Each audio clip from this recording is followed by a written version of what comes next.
Happy Monday, start of 2 hours plus nonstop conversation, Mlb Dfs conversation, taking y'all straight up the lock, straight up the first pitch. It is myself, Dean 7904. That's if you want to get all technical. That is the handle that hopefully takes down some contests, or at least we get on the podium. We win some American dollars tonight. My co-host today is hoping to win some, American dollars and then convert them into loonies and toonies. Just the greatest DFS player in all of Saskatchewan, Saskatoon, Canada.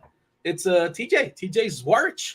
I don't say your last name enough. It's a fun name to say. When you were teaching, you were Mr. Zwarich, or did the kids call you Mr. Z? How did that go? Yeah, either one. The ones who knew me well enough, Mr. Zwarich. We actually pronounce it it's a Z in Canada. It's not Z. Right. And so, but to be honest, Z just kind of rolled off the tongue better, especially after a Mr. So yeah, that was used as well. When I didn't find out about the Z thing until really late in life, and I thought somebody was like screwing with me. I'm like, that's not true. Like that cannot be true. That you guys pronounce Z. And it turns out you know this already, but maybe the people in the audience don't know that Z is Z. Which it's a little differences. A little, and now knowing that is I'm trying to think. That's like, is it called The Legend of Zelda, or what is it called? What is it called? Is it still called that? Yeah, same thing. It's just like if you refer to the letter specifically, it's Z instead of Z. I got to admit that is probably one of the very few things I like less about Canada. I don't like Z. I would rather Z. Z's cool though. Z sounds like and it reminds me of Pulp Fiction. I don't know if you've seen Pulp Fiction before, but Z had a chopper. I don't know if you remember that, but there you go. You're a big film guy. If you've never seen Pulp Fiction, I know you're of a certain age where like it probably came out before you were born. Maybe the year you were born, 1994. I think it came out. I'm 93. There you go. 1 year old, probably a little too early for Pulp Fiction. Yeah, I'm not a parent. I wasn't there yet. I think my first theater movie was Disney's Hercules. Okay. Was that a cartoon or is that live action? Yeah, no, the cartoon one. It was great film. Great film. Derek in chat says Mr. Z sounds like a character from a sitcom. Yeah. And Herbert says Z is stupid. And yes, spoiler alert, Z is dead. Z is dead, baby. There you go. I can just go back and forth and drop lines from Pulp Fiction all day, but that probably would not be effective to the conversation we're going to have. TJ, how was the weekend? We revved up. We good to go. Did we watch you mentioned movies. Did we watch any movies this weekend? Because that's kind of what you do in your other job. Anything of note? Anything worth noting? We still getting off the vibe of the high that was Guardians of the Galaxy. So believe it or not, what I've been watching have been not necessarily high quality cinema, but definitely a guilty pleasure that I really enjoy. My wife and I have been rewatching the Fast and the Furious movies in preparation for Fast X to drop next week. Just terrible films that I adore with all of my heart. And so, pretty excited to see that one.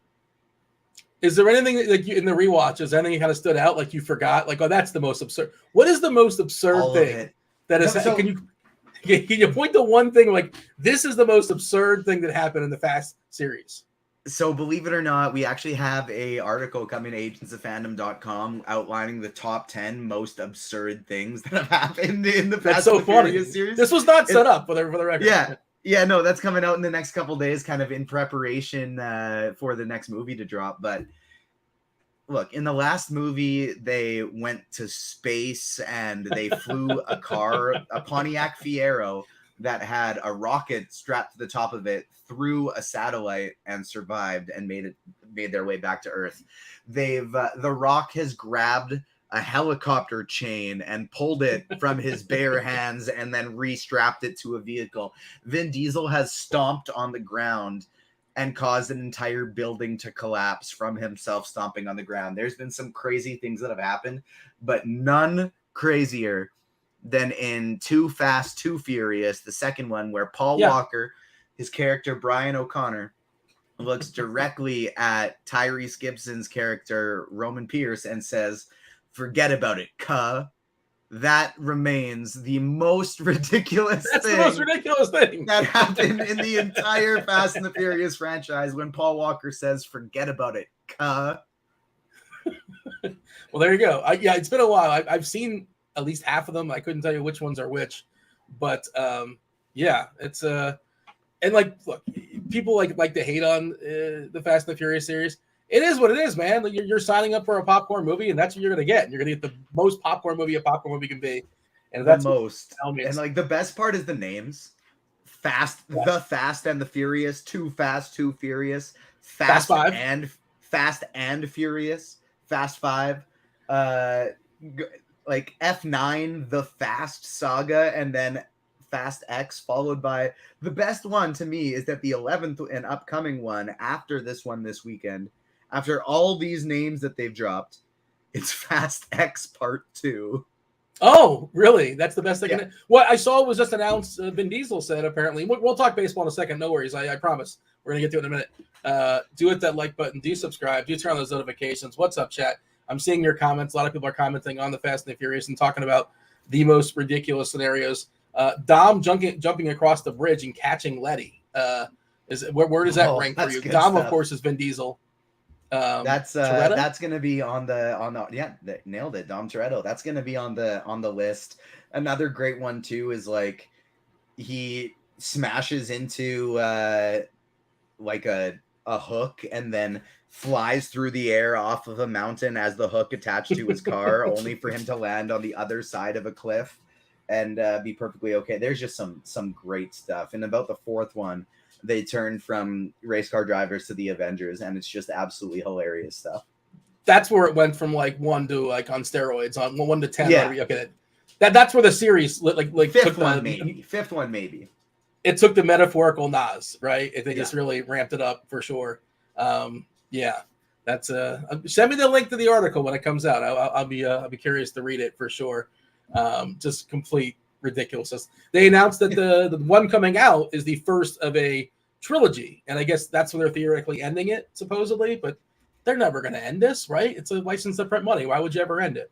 Yeah, we'll see. There's been a lot of people who have left over the years and stuff like that, and so some of the people are getting a little old. So Vin said that they might stretch the last movie into a trilogy, even though there's already 10 of them, but who knows? Apparently this one isn't looking to track as well as at the box office that most of them have in the past, and so who knows if they'll actually get it extended if they aren't in fact printing that money anymore. But 20 likes away from the very first Spidey bomb. I got lots of bets in today, and so I actually really like this baseball slate. Big 10-game slate. Like the pitching is pretty gross, but it's fun. I don't know what it is, but there's something about this slate that I'm excited about. It's really good up top. But the last thing we'll move on. But Alex in chat says, I've never seen one of the Fast and Furious movies. Like I've never heard a Drake song. Like for starters, you've heard a Drake song. You just don't realize you've heard a Drake song. You can't avoid it. Like you had to have heard it at some point. Without seeking it out. I saw for the very first time my first Bond movie last year. I decided to kind of delve in. Can you just jump into the Fast and the Furious? Like, is there like a starter kit? What's the first one you'd recommend? Like right out the gate, go to 1? Or is there a certain order you should watch them in? Because obviously there's storylines that continue throughout, but they kind of go in and out depending on. So what would you recommend? You ideally you can start at 1, but so the fifth one, Fast 5, is kind of the first one where they decide to take everything that they've done so far and bring it together. Like Vin Diesel's not even in Too Fast, Too Furious. He's not even in the second one because it's just like Paul Walker's character meets Tyrese Gibson's character, and then they hang out and they do a movie, and then they go to Tokyo and it's completely new people, and then in the fourth one it's 2 of the people we saw from the first one reuniting, and then the fifth one is where they finally bring everybody in and decide to keep that rocking the rest of the way. You like this slate tonight, TJ. Love Framber Valdez. Framber Valdez is I know Cardi likes to talk about the pitchers don't have floors, but to me, if a pitcher did have a floor, Framber Valdez is about the safest floor in the world. Dude drops a quality start basically every single start he has. I assume that he's your favorite pitcher on the slate. I know Dave Potts in his article earlier today, big fan of Framber as well. On Fanduel, I mean, he's clearly the best play. You don't have to roster 1 pitcher. On DK, you got to roster 2. It gets a little dicey beyond that. We have a Coors slate, a Colorado team that stinks that got even worse because there's no CJ Cron. On the other side, a Reds team that's hit and miss, mostly miss, but they're facing Connor Siebold, They have a total close to 6. DK specifically, Matt McLean got the call up. 2K on DK. This is not exactly the same thing as Fernando Tatis. When Tatis was 2K his first time out, but Matt McLean will almost definitely be the most popular player on this slate, a name that people are just learning of today. But he's 2K, batting second for the Reds in Coors Field. Top 100 prospect, just really destroying, beating up AAA, kind of jumping up those power rankings in the last month or so. Power speed guy. So he gets you both ways. And 2K is so cheap. We'll be talking about that. Interesting what you do as far as tournaments. I'm pretty sure he's not in the Fanduel pool. Can you confirm that, Matt McLean, not in the Fanduel pool? I think he's not, unless I missed that. I can pull it up real quick and get you that answer. Yeah. I'm only playing on DK today, but I can get that app up real quick and give it a check. Yeah, he's not. One thing that I already have I'm kind of disappointed about is the Arizona lineup just came out, and they're my favorite stack on the slate today. Sorry to bury the lead. And there's no Christian Walker in the lineup. That's one of the guys that I had a home run bet on today. So sad to see that he's not in there, but whatever. That's all right. And Matt McLean, no, he is not in the lineup today. Sorry, he's Rojas not on FanDuel today. Arizona lineup: Rojas, Marte, Carroll. I'm sure you like those guys. Gurriel batting cleanup today with the DH spot. Smith, Fletcher, Moreno, Thomas, and then Perdomo for Arizona. Of course, they're facing Oakland. Oakland, not very good at baseball. Their bullpen is distinctly the worst bullpen in baseball. When you're on the road in Oakland, there's that kind of like push-pull of, yeah, it's not great hitting baseballs in Oakland because that ballpark's not spectacular to hit baseballs, but you're locked in no matter what the score is, no matter what the situation is, you're guaranteed to play 9 innings against Oakland, and that 9th inning can certainly be precious against whatever arm comes out of that bullpen in the 9th for the Athletics.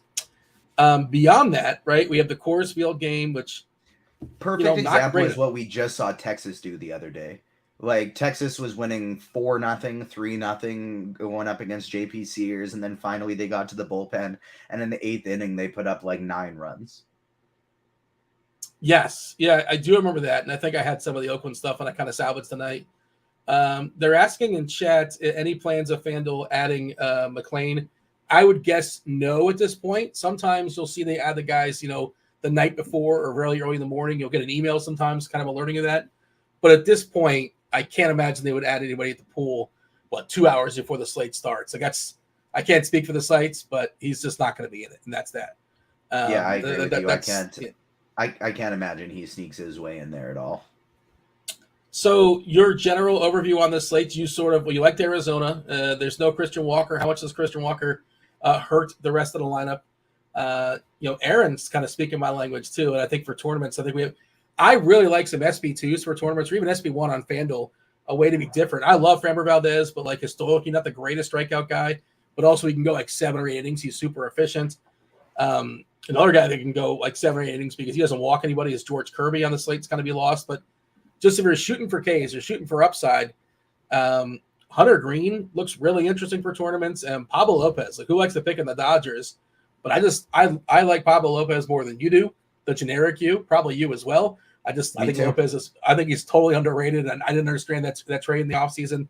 Whatever the Luis Ariz thing, that didn't make any sense for me because not worth getting into. But I think Pablo Lopez is just one of the more underrated pitchers in the league. And sure, I respect the Dodgers plenty, but that doesn't mean he can't strike out 8 or 9 Dodgers tonight.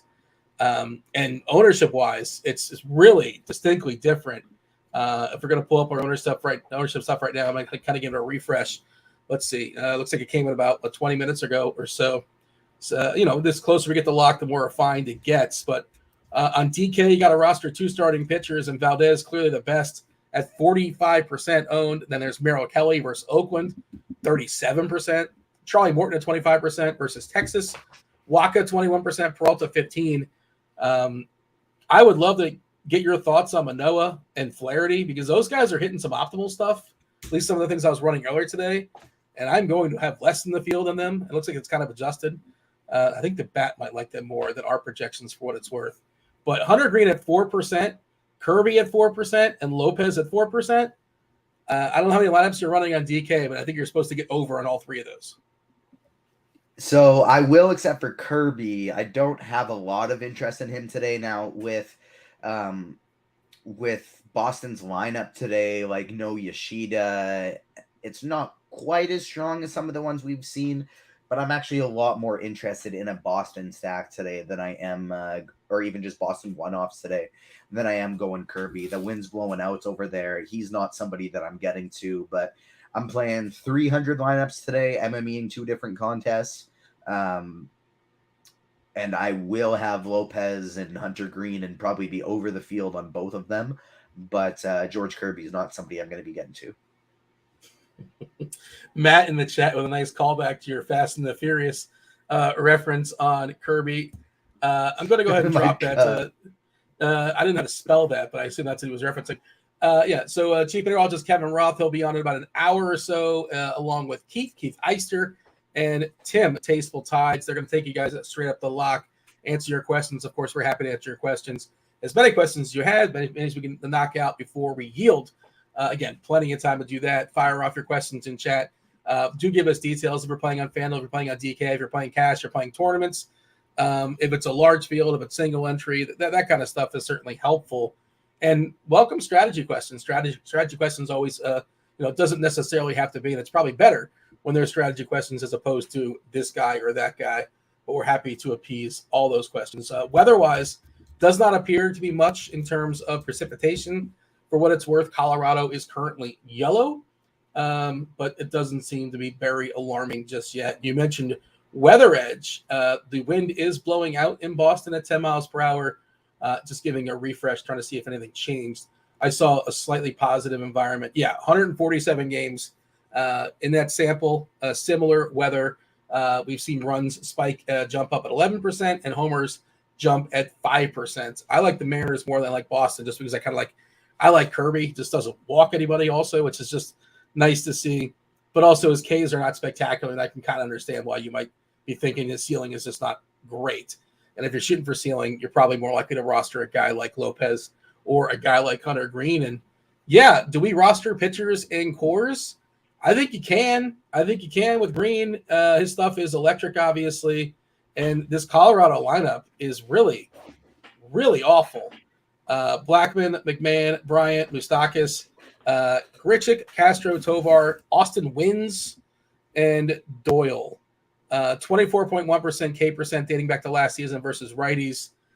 Green does have a bit of a walk problem, but these guys don't really walk. They're not very patient outside of several up top. Talk about Hunter Green. Talk about him in tournaments, because I think that there is a world, and it's homer and the fly ball with him, right? He certainly can give up 4 homers. He certainly can strike out 10. He certainly can do both. Like, both those things can happen. And you just want to kind of go for that 99th percentile of upside. And if you want to bet against them, you can do it the other way as well with the Rockies. But I'm more leaning on Green than I am on Colorado bats. I'm not making as many lineups as you are. And I'm not playing him in a ton, but I'll play him more than the field. Where are you at as far as Hunter Green?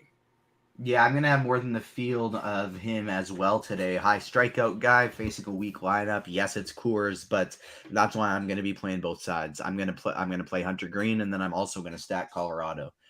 He gives up a ton of hard contact. He walks guys. He could have 30 DK points, or he could have -3. And so I'm going to be getting over the field, but I want to make sure that I'm stacking Colorado as well. I'm going to be definitely getting to the 2 chalky guys the most. Valdez and Kelly are going to be by far my 2 highest owned guys today. But my goal is to keep a pretty tight pool, and then everybody else that's in it get at least 10 to 15% of. You're muted. Rookie mistake. My bad. I've heard you on these shows before, TJ, and I've heard you be like, and this is what you're making 300 lineups, and I'm just going to lock in this pitcher on DK, and that's that. I'll figure it out as far as my SP2. And many times it's like the elite strikeout guy that has an incredible matchup, and it's a smaller slate, and there's just no sense goofing around. That's not really Valdez. Valdez is good. He's an incredible ground ball guy. Just completely absurd as far as his ground balls, unless you think he's going to get BABIP'd.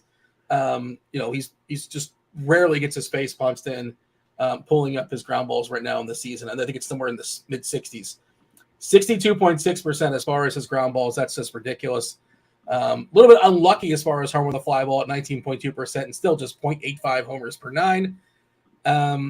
Yeah, 27% Ks. The walks are really good at 4.8%. But he's also like typically not a guy that like is going to drop, a 10 strikeout performance. He certainly can. And I think the Ks are actually up this season as opposed to last season. Is this a lock button situation for Framber Valdez where you're making 300 lineups? Is this lock city or is it like 85%? Have you settled on it? You're still kind of figuring it out? Still figuring it out, but I have a good idea on the range that I'm going to be getting to, probably around the 80% range. Not a lock because, like you said, even if he goes 7 innings and strikes out 5, I'm going to be perfectly happy with that, but somebody else may have a ceiling game today, and that ceiling game is what it takes to grab you first place in that tournament. So I'm not quite hitting the lock button. I'd even considered going to Lineup HQ and go to the player group section and making a rule where I play 1 to 2 of Valdez and Kelly in every single lineup. But I still didn't end up pulling the trigger there because I have such a small pool of pitchers today that for a 10-game slate that I don't really necessarily feel the need to hit the lock, because with him only being 45% owned as opposed to like 70 or something like that, which we occasionally see when pitchers are by far the highest projected guys, then I'd kind of consider locking, because if I have 70 or 80%, then I'm exactly the same as the field is on him. But since Valdez is looking like he's just going to be in the 40 to 50 range, I don't mind being 80 because I'm still significantly overweight. But I do have a few teams where I want to get a team like the Blue Jays, who are really expensive, that I pivot away from them. I like your Blue Jays a good bit. We'll talk about stacks soon enough. Mr. Richard, by the way, saying he likes Hunter Green. Derek likes Hunter Green, but you like Hunter Green. I like Hunter Green, but I still don't think he's going to get played all that much. I think he's going to be less than 10%. Maybe it's not 4, but it's going to be maybe 6 or 7 or 8 or something like that. And especially in single entry stuff, I think it's going to be really, really down. People are just going to want to shy away from his potential downside and not necessarily shoot for the upside. Your pitching pool is narrow. How many pitchers do you have? Have you officially locked it in, or are you still kind of tinkering because we can play the game? Yeah, I don't think it's really gonna change, so we can play the game. I got 1, 2, 3, 4, 5, 6, 7, 8, 9, 10. So half the pitchers on the slate. Valdez and Kelly are both in over 50% as it stands right now. I have Valdez at 70 and Kelly at 50. So I have 8 other players between 6% and 15%. Okay, so you got some Hunter Green. Yep. Charlie Morton, a little bit of Charlie Morton. Yep. Morton is my 3rd highest owned guy. What you want to give me the sales pitch on Charlie Morton? He's just sort of fine, and there's not a lot there. Basically, what's the pitch on Charlie Morton? You nailed it. That's exactly the pitch. He's pretty good. He started the year terrible, and he's gotten better as the year has gone on. And Texas, while they do have a lot of power, they also strike out a lot, and so there is some strikeout upside there for him. This is not an official submission, but I just want to kind of halt the game for a second. I'm really curious what your plan is with Manoah, and I assume you've watched the Manoah pitch this year. I've watched a fair bit of Manoah as well, and he just labors out there, man. I love watching this guy pitch last year, and it feels like he's taking a step back. I know the velocity was down a little bit earlier in the season. The price is really cheap, considering once upon a time Manoah was a 9K, 10K player. I don't know what to do with them, but I'm pretty sure I'm out. I'm almost definitely out on it, for the record. I'm more likely to play Yankees than I am going to play Manoah. The walks are way too high this season for Manoah. We're talking about 13.1%. The Ks, less than 17% strikeouts. That's, a massive hit. I mean, he wasn't really a great K guy. 24, 25% or whatever it was last year, even falling down more. He's been lucky this season, and he's still been bad, right? Like a 4.83 ERA. The Sierra's 5.5 because the homer and the fly ball is really subdued. I can't do it. I can't. I mean, I love Manoah, but I can't click on him today. I might have one just in case, but as of right now, I'm not playing him. I'm curious if you have an official take as far as Manoah. In my pool, but my lowest owned player of all my pitchers, So he's the one guy that's sitting at 6% right now, which, to be fair, in 300 lineups is still 18 lineups. So if Manoah has a good day, I'm not necessarily going to be angry about it. But he's been bad. He's a good pitcher who is not ready to start the season and still doesn't quite look ready. I'm going to play him every time that he's on the slate, just in case he finally starts turning it around and looking like Alek Manoah again. But like his velocity's down and he's never been a huge velocity guy. His thing is he paints the corners. Like he paints the corners of the strike zone and he gets guys to he gets outs that way. He's never walked all that many guys, and now all of a sudden he is because he's not painting. He's missing, and so I'm gonna have him in the pool basically always that he remains this cheap for when he's ready to turn it around, because we don't know when that's gonna be. But because he hasn't been good yet, he is my lowest owned pitcher of the group. We have gotten over 50 likes, so that means it's time for our first Spidey bomb. 40 likes away from our next one. We're going to be dropping Spidey bombs every 50 likes, going all the way up to crunch time. So make sure you're hitting that like button. YouTube's been weird lately. Sometimes you got to hit that refresh button for the like button to show up, but make sure you hit that like button. And we got Spidey bombs galore for you today. The first one is from my favorite offense to stack on the entire slate. Arizona today going up against Oakland, and Corbin Carroll is plus 630 to hit a home run on Fanduel. I love him as a DFS play. Love him as a bet. Corbin Carroll, Spidey bomb number one. I will. I was going to counter and play along on the other side. I bet the odds are not good, though. I know the odds kind of don't matter with this game, but they do matter because people can it's applicable if they want to hit up their sports book. But I like Matt Chapman to take one out today. I don't know what his odds are. Probably like plus 350, and maybe not worth taking a shot at. 440 on Caesars. I don't mind 440. Looks like the burrito. I got him at plus 550 on playnow.com, Saskatchewan's legal sports betting site. There you go. Plus 550, I think, feels pretty good. Chapman, a few people have been hitting the ball harder than him this season. Burrito, what we've seen of him, he's been reverse splitsy. I guess Jimmy Cordero? Yeah, it's Cordero now, which, believe it or not, weirdly, so their odds were on this website, on this Play Now website, the Blue Jays odds were all ridiculous early in the morning when it was still listed as Burrito. And so I got Vlad at plus 650, Springer at plus 880, Varsho at 700, Bo Bichette at 800. Just crazy, stupid stuff. And then when it switched to Cordero, they all dropped to like plus 500. And so I'm pretty happy that I randomly got them on this Canadian website, which still always has stupid odds on the Blue Jays.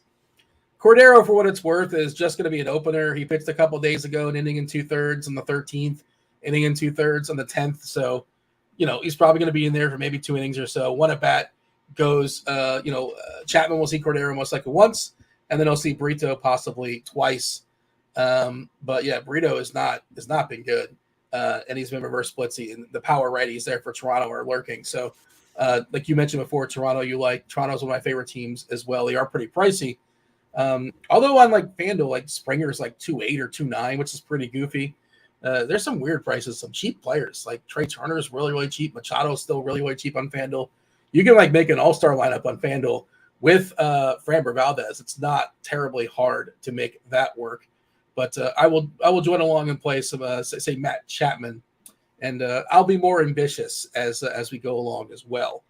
Other pitchers. Oh yeah, we're still playing the feud, right? Bringing it back to the feud, I just X'd out one of the pitchers that I had. Ooh, what? Now was it Manoah or somebody else? Somebody else.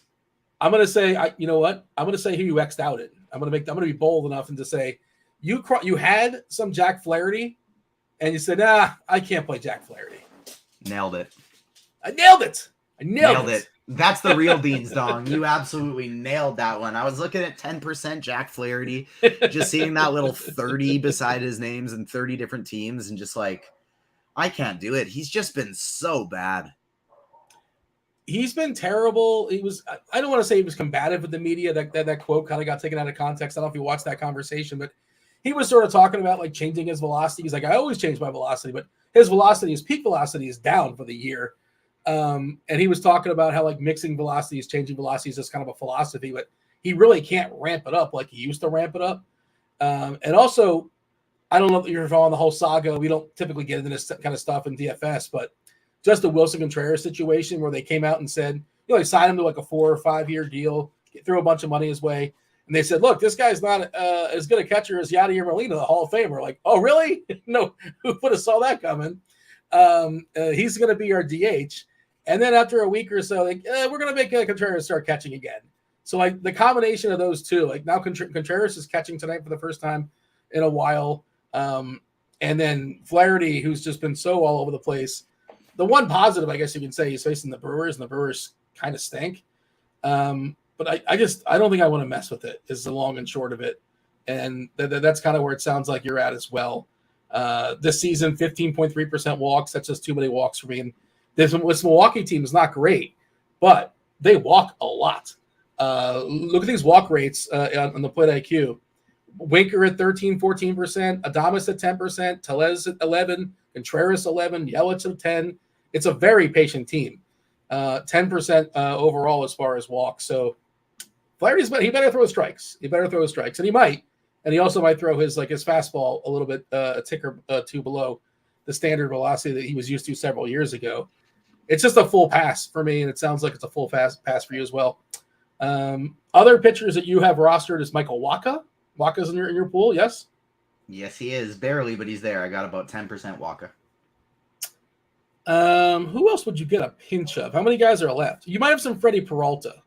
I think you got a little bit of Freddie Peralta is actually my 4th highest owned pitcher today. St. Louis has we do have a fair bit of lefties in this lineup. Newt Barr leading off, Goldie, Gorman batting 3rd. That's cool to see. I don't think he's hit 3rd all season long. They bumped him up. They bumped him up for a while now. He's been there for the last week and a half. Okay, against righties, I suppose. And they've been doing this thing where the coach basically said he can't hit lefties, but he's never really given him a chance to hit lefties. He actually did not pinch hit for him. I think it was Sunday night. He actually had a chance to hit versus a lefty, which, there's always that pinch hit risk with Gorman. But they're also kind of thin too. They're down a couple of guys. I think O'Neill is hurt. I think there's somebody else that just got hurt for them as well that I'm not thinking of for some reason. But their bench is a little thinner than it's used to, typically. Yeah. All right. You like Peralta just because there's some upside, and that's that. And St. Louis has been underachieving this season, I suppose. And again, the options at SP2 are not spectacular. Is that the long and short of it? And he's got a 26% hard hit rate this year. He's just not he's walking too many guys, which that is a little worrisome, but he's just really not getting hit hard.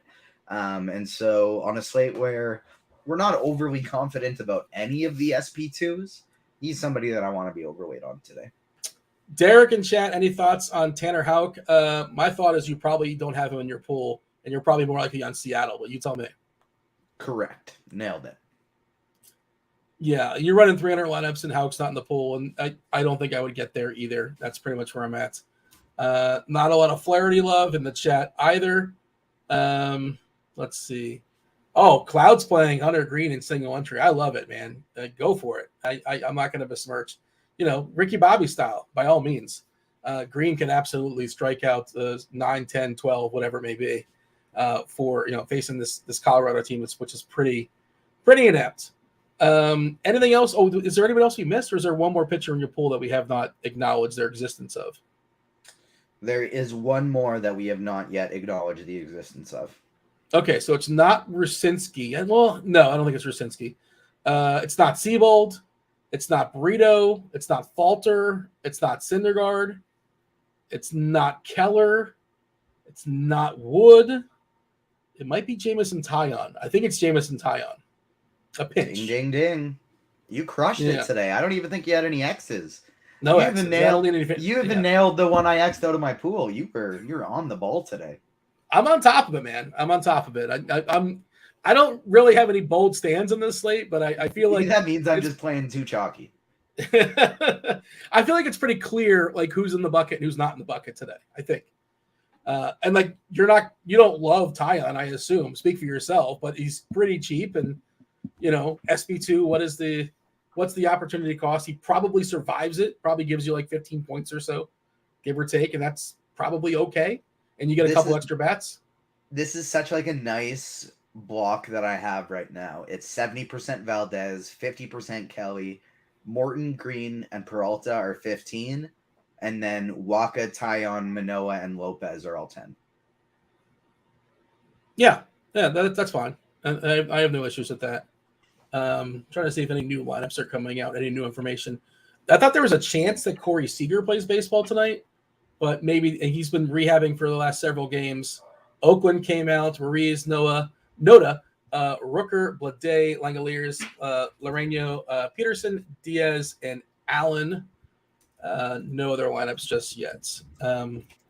Well, I would like to see Seager come back. He's not super cheap for what it's worth. He's $5K on DK, and he probably doesn't play tonight. He probably comes back maybe tomorrow or the next day. But it'll be nice to see him come back. Altuve is close too. Altuve is rehabbing right now. This is DFS though. We care about today and today only. So we, acknowledge their existence, sure, but no reason to focus the conversation there. Somebody just tuned in. They just tuned in like 2 minutes ago. They want the give me the wrap up as far as pitchers. Give me the quick 1 minute how we're rostering pitchers tonight. I know you just kind of sort of somewhat gave it, but as far as the lead, it's Framber Valdez and then a bunch of other dudes, correct? For me, honestly, it's kind of Valdez and Kelly and then a bunch of other dudes. Kelly playing against Oakland, and he started the season pretty terrible with the walks, and then he's ramped it up, gotten a lot better. So that's kind of my number one and number two. Tier 3 is Morton, Green, and Peralta for me, with my tier 4 being Waka, Tyon, Manoah, and Lopez.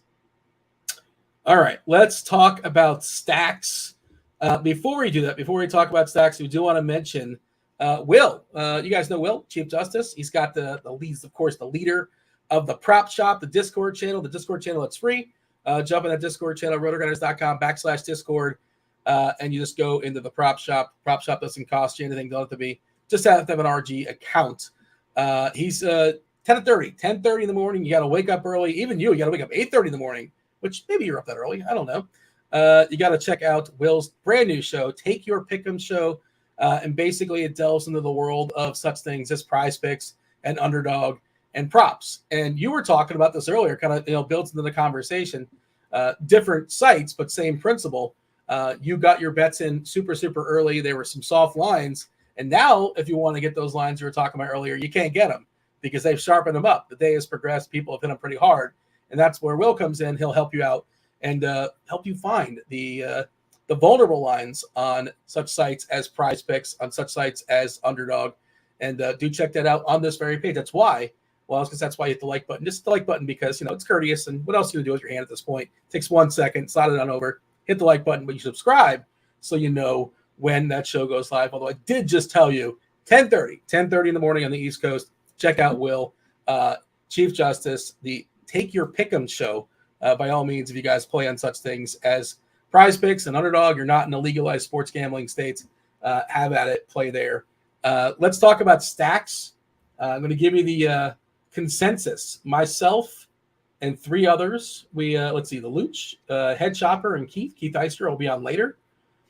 What do you think the consensus number 1 stack is? Because I guess it's Cincinnati. So it is Cincinnati. It's got to be Cincinnati.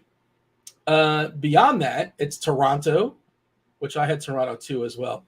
Cincinnati, Toronto, San Diego, Seattle, Arizona, Atlanta, Colorado, a little bit of love in Colorado.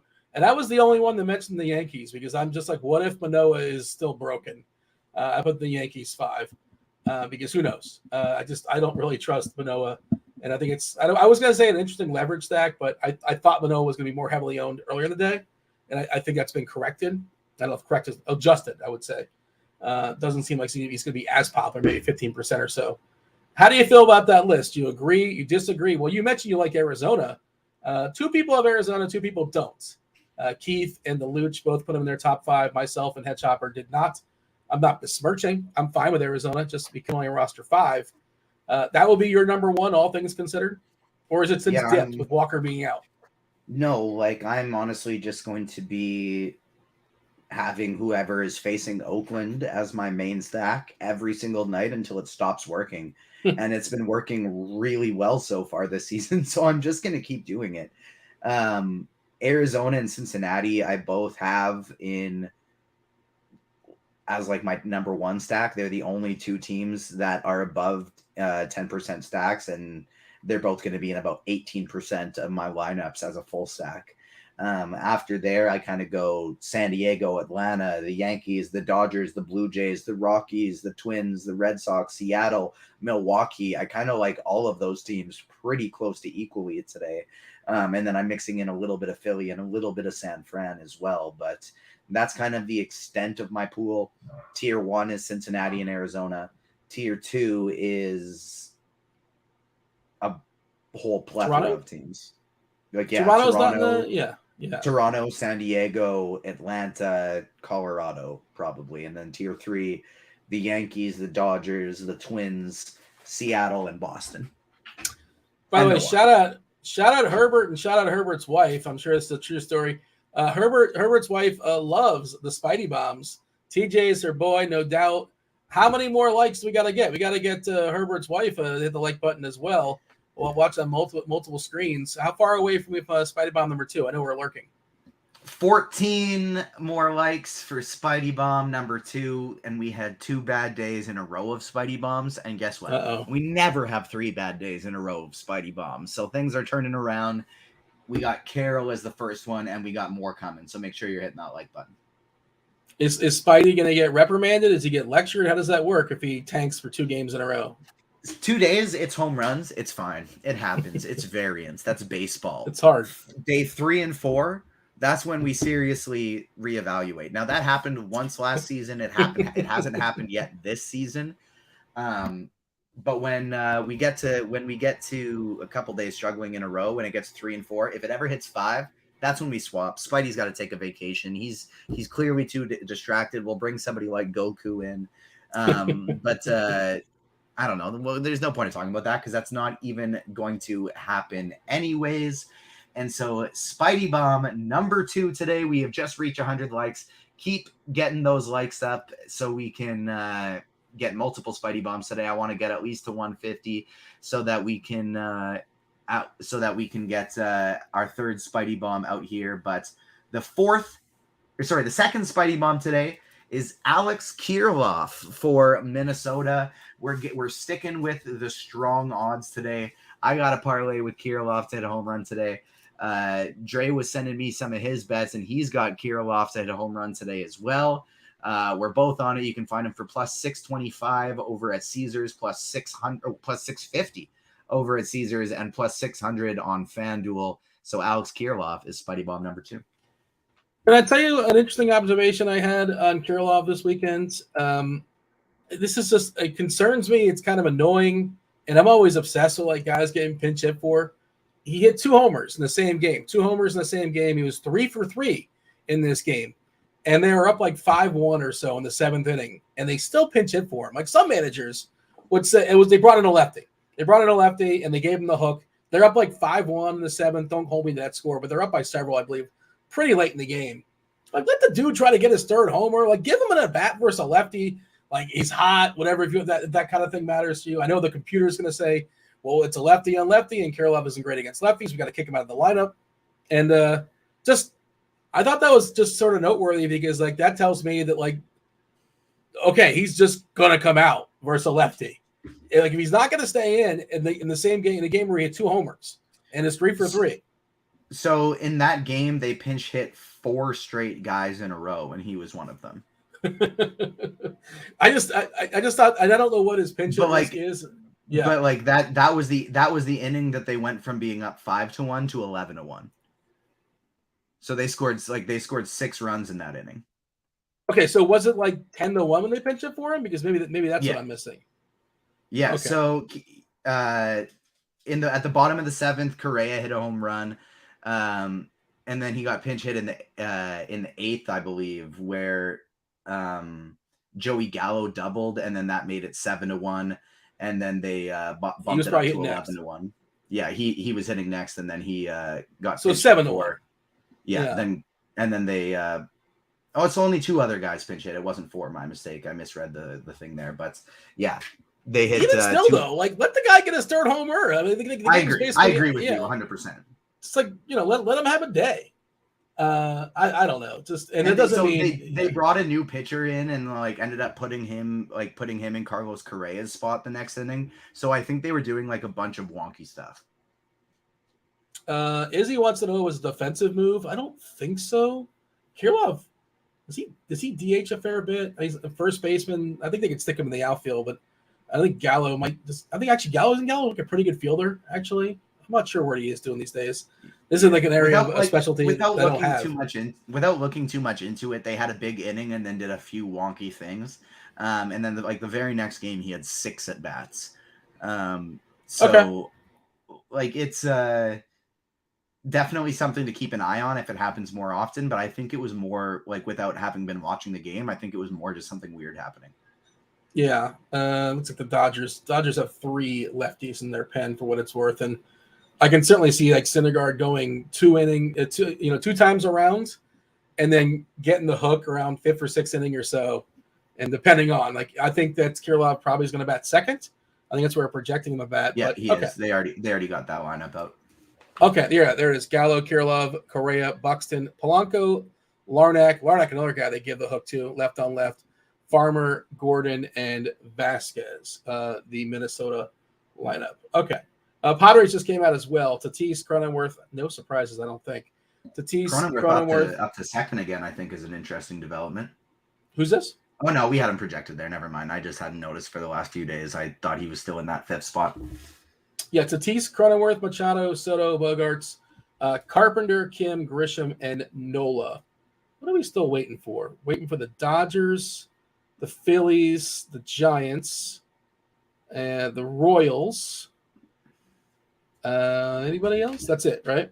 We got everybody else, I believe. I think that's about it. Yeah, not waiting on too much because we still have those Arizona, Oakland, and KC, San Diego, Philly, San Fran, Minnesota, and the Dodgers. Those games are so late that if a couple of those lineups don't come till later, I feel like that's kind of understandable.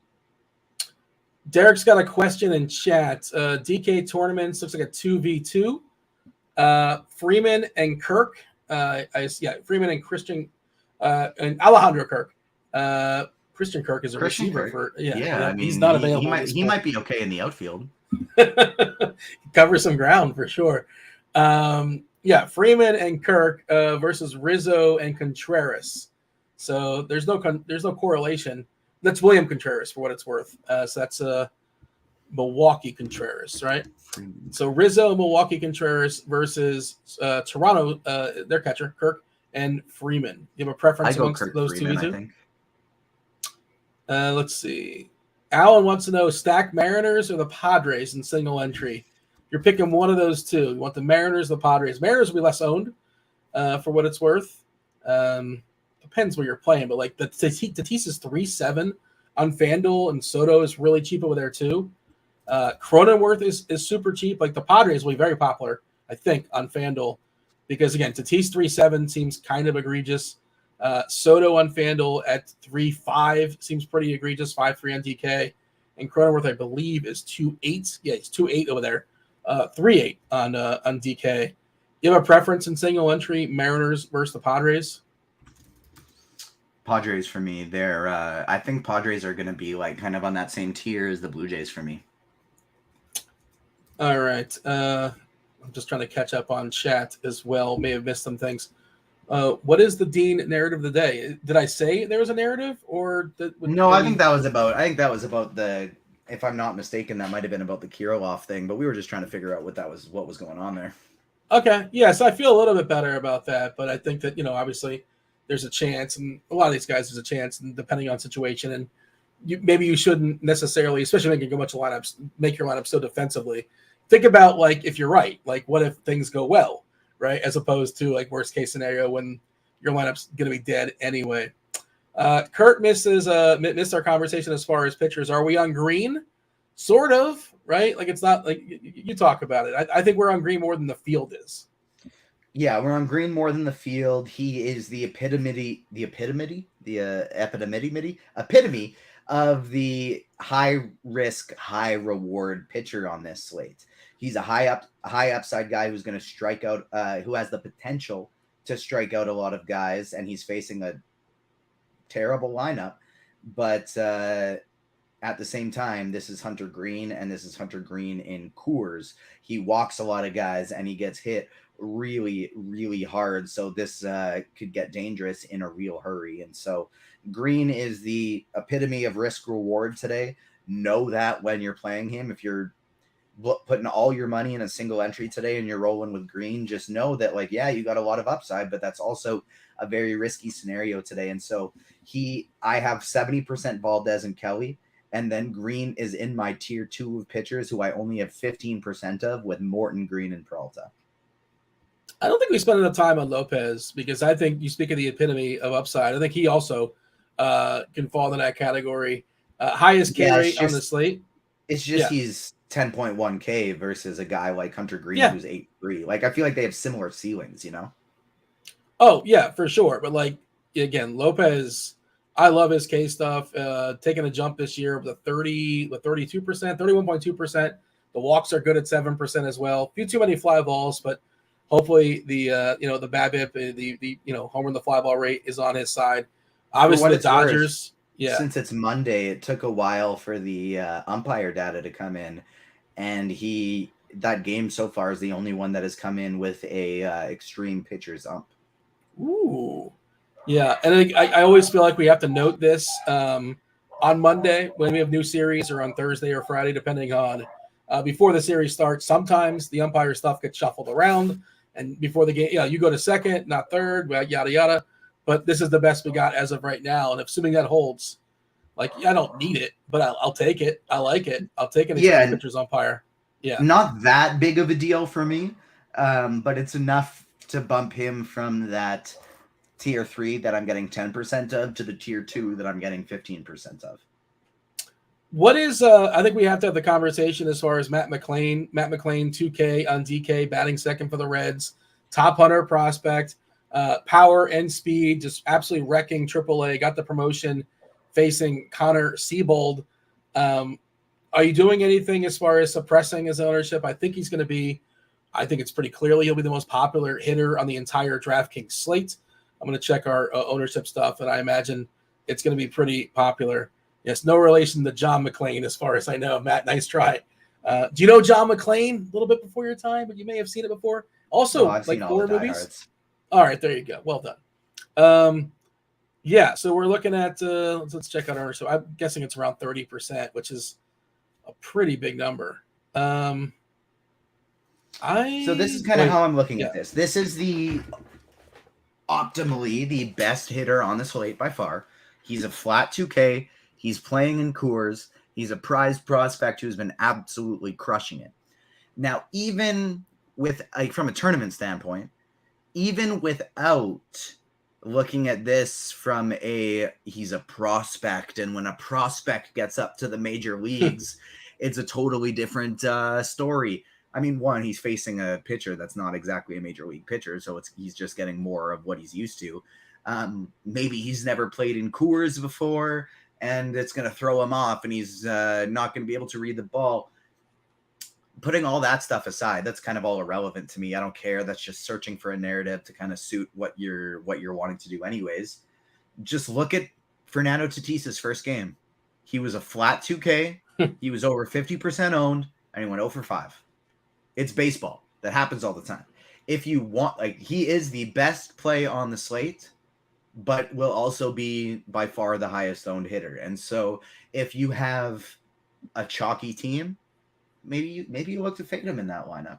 If you're playing a contrarian stack today, fire him in that lineup, because he's probably the best play.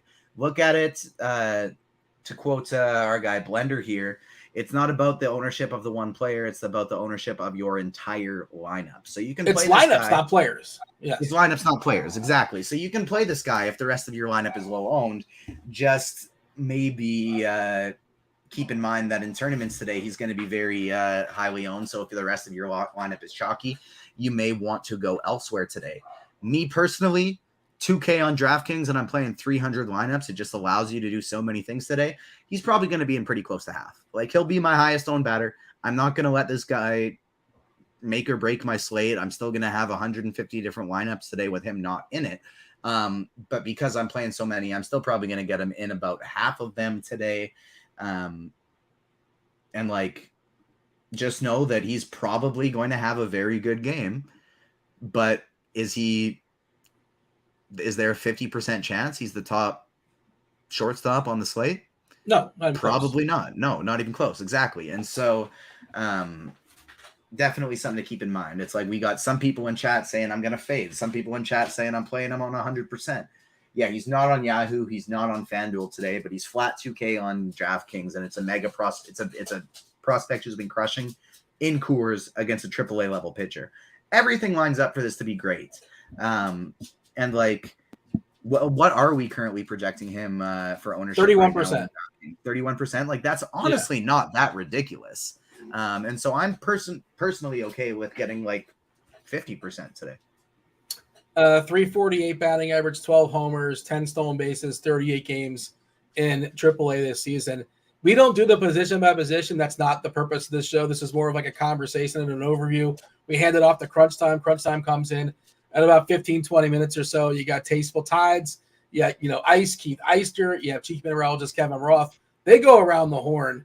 But I just wanted to point it out that I think at and it goes without saying, Bo Bichette at 6% is just an incredible tournament play. Trey Turner is going to be much more popular in FanDuel, where he's like 3K. He's 5.2 on DK, where McLean is 2K. All the other shortstops, I think, become pretty interesting. The ones that have the upside, bets you can throw on the outfield as well, obviously. But do you have a thought on that as far as just specifically at shortstop as a pivot? Like Bobby Witt, 3% ownership. I like Waka fine, but Waka's reverse splitsy, and Witt's presumably leading off on the road, locked in for 5 ABs, assuming things go fairly well. And he's stealing a ton too. If he's just getting on base, he'll salvage and get you some points that way. Do you have a favorite shortstop pivot away from super chalky Matt McLean? Because mine is Bichette. It's annoying that this is the night we're getting a 2K Matt McLean, because this might be the best shortstop slate we've had this entire season. The position is just absolutely loaded, which is kind of why, if you want to get off of him in tournaments, it's okay. Bichette, Betts, Witt, Turner, Bogarts, Correa, Adames. I honestly really like Geraldo Perdomo batting 9th in that Arizona lineup today. JP Crawford batting lead up against Hook. I love that play today. And so, it's tough because it's such a absolutely loaded position. There are a lot of good ways to pivot off of him if you want. I would agree. I think my next favorite is maybe Bichette, but I'm actually getting to, just because of prices, I'm getting to more Crawford and Perdomo than I am Bichette today. Marcus in chat saying, is Flaherty actually pitching for the Cardinals tonight? Hearing conflicting reports, Montgomery may be instead. Just double checking. To the best of my knowledge, it is Flaherty. I don't think that's changed, but okay, something to keep an eye on. We did get a Royals lineup, and Witt is leading off on the road there. Pasquantino behind him, Perez, Prato batting 4th now. Olivares, Massey. That's okay. I was looking at him something looks a little bit goofy. Yeah, no MJ Melendez. Witt, Pasquantino, Perez, Prado, Olivares, Massey, Dozier, JBJ, and then Garcia. All right. We got 15 minutes until we yield. Handoff, throw some questions your way in the chat. Feel free to fire off whatever's in your mind. You're building some lineups right now. You have some decision points. We're happy to answer those.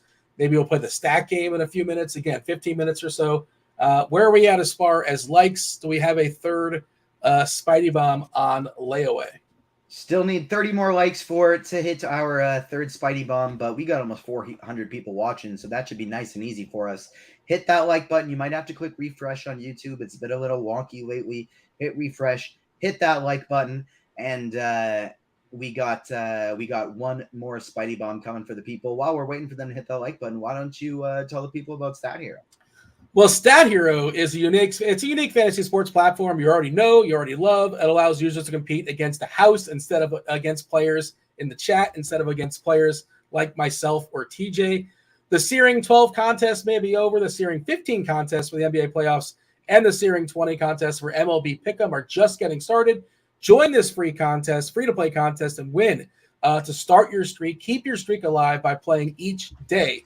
Build your streak and win prizes with consecutive wins, including swag, RG Premium, and cash prizes. $10,000. $10,000 first prize for the Searing 15 and $20,000 first prize for the Searing 20 contest. We'll get you started with a nice, sweet deposit bonus. That is Grinders, GRINDERS, Grinders, 50% deposit bonus up to $250. Do check out Stat Hero today. All right, we're happy to yield and see what's on the chat's mind. We can play the stack game as well. Let me fire off a couple stacks. Where are you at as far as the Yankees? Because you were off. It sounded like, if I remember correctly, you're either off them or you just got like just a little bit of a taste of your Toronto Blue Jays, Alek Manoah. How do you feel about the Yankees as a stack? 5, you love it. You absolutely love the stack. Maybe one of your favorite stacks in the slate. 1, you hate it. 3, it's somewhere in the middle. It's wishy-washy. Bauers leading off is different. He's another guy who's a pinch hit risk potentially. Bauers, Judge, Rizzo, Torres, Calhoun, Volpe. Volpe getting that kicked out of that one spot. Cabrera, Higashioka, and Hicks. Not the greatest lineup, but certainly some upside. And Manoah, really, really scuffling, walking too many guys as well. Locked in for 9. What's your official number on the Yankees? I think I like them a little bit more than you do. 3. 3.5. 3 is just like, I don't know. It's 3. It's the, like, I guess, yes, I don't know, but like they're almost like the Hunter Brown of offenses today. Like, if Manoah sucks, we could get 3 different guys hitting 3-run home runs today. If Manoah's on, the stack is going to be pretty terrible. And so I like them. I think even though like this is kind of contradicting what we would usually like from a high walk pitcher. From a high walk pitcher, we usually think it's full stack or I'm going to avoid them. But I kind of feel the opposite about the Yankees today. Like, I kind of want to mini stack Rizzo, Judge, and Bauers, or just be off this team. Like, there are some other cheap guys like Calhoun in there that you can go with as well. But 3.5. Dodgers lineup just came out. I would say a slight hit. There's no Outman. Outman's not in there. Hayward's in there instead. It's Betts, Freeman, Will Smith, Muncy, JD Martinez, Jason Hayward, Vargas, Peralta, and Rojas. Steven wants to know who the worst pitcher on the slate is. I say Keller gets smoked today.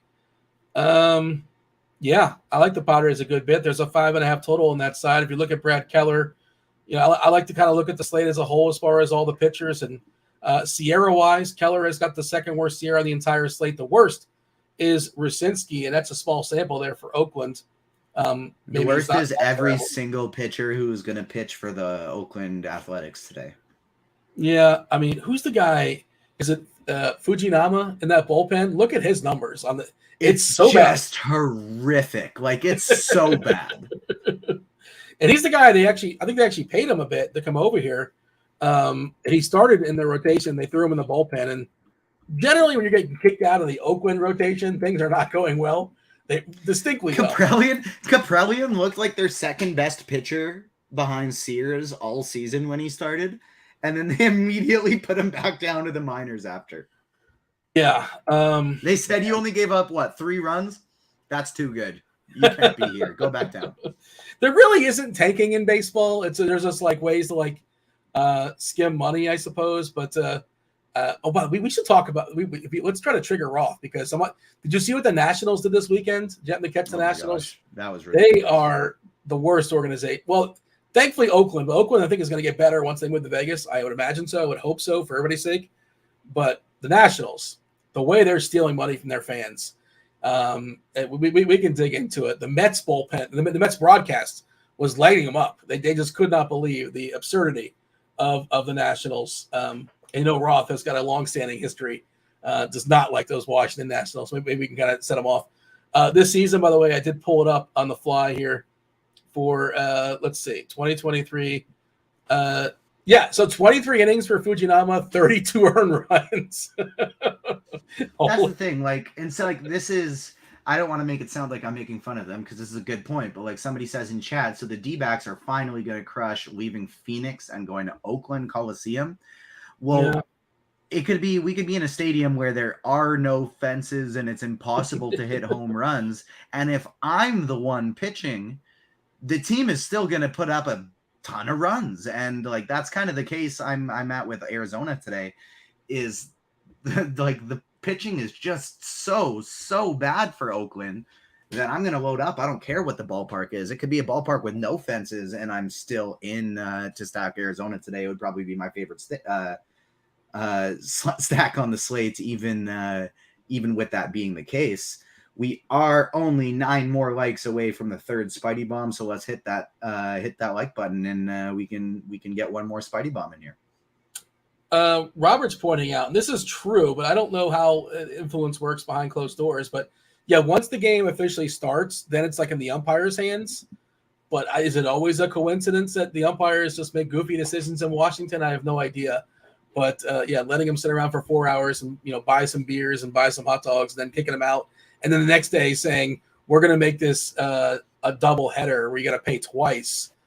Yeah, that's not the way you're supposed to treat your fans. But they want to know about the Rockies. We've talked about Hunter Green as an interesting tournament play. What about the other side? If you want to bet on Hunter Green, fly ball guy, be on the wrong side of home in the fly ball, sure.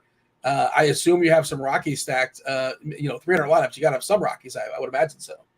Yeah, 100%. Rockies are kind of in my tier 2 to 3 today. They fall behind Cincinnati and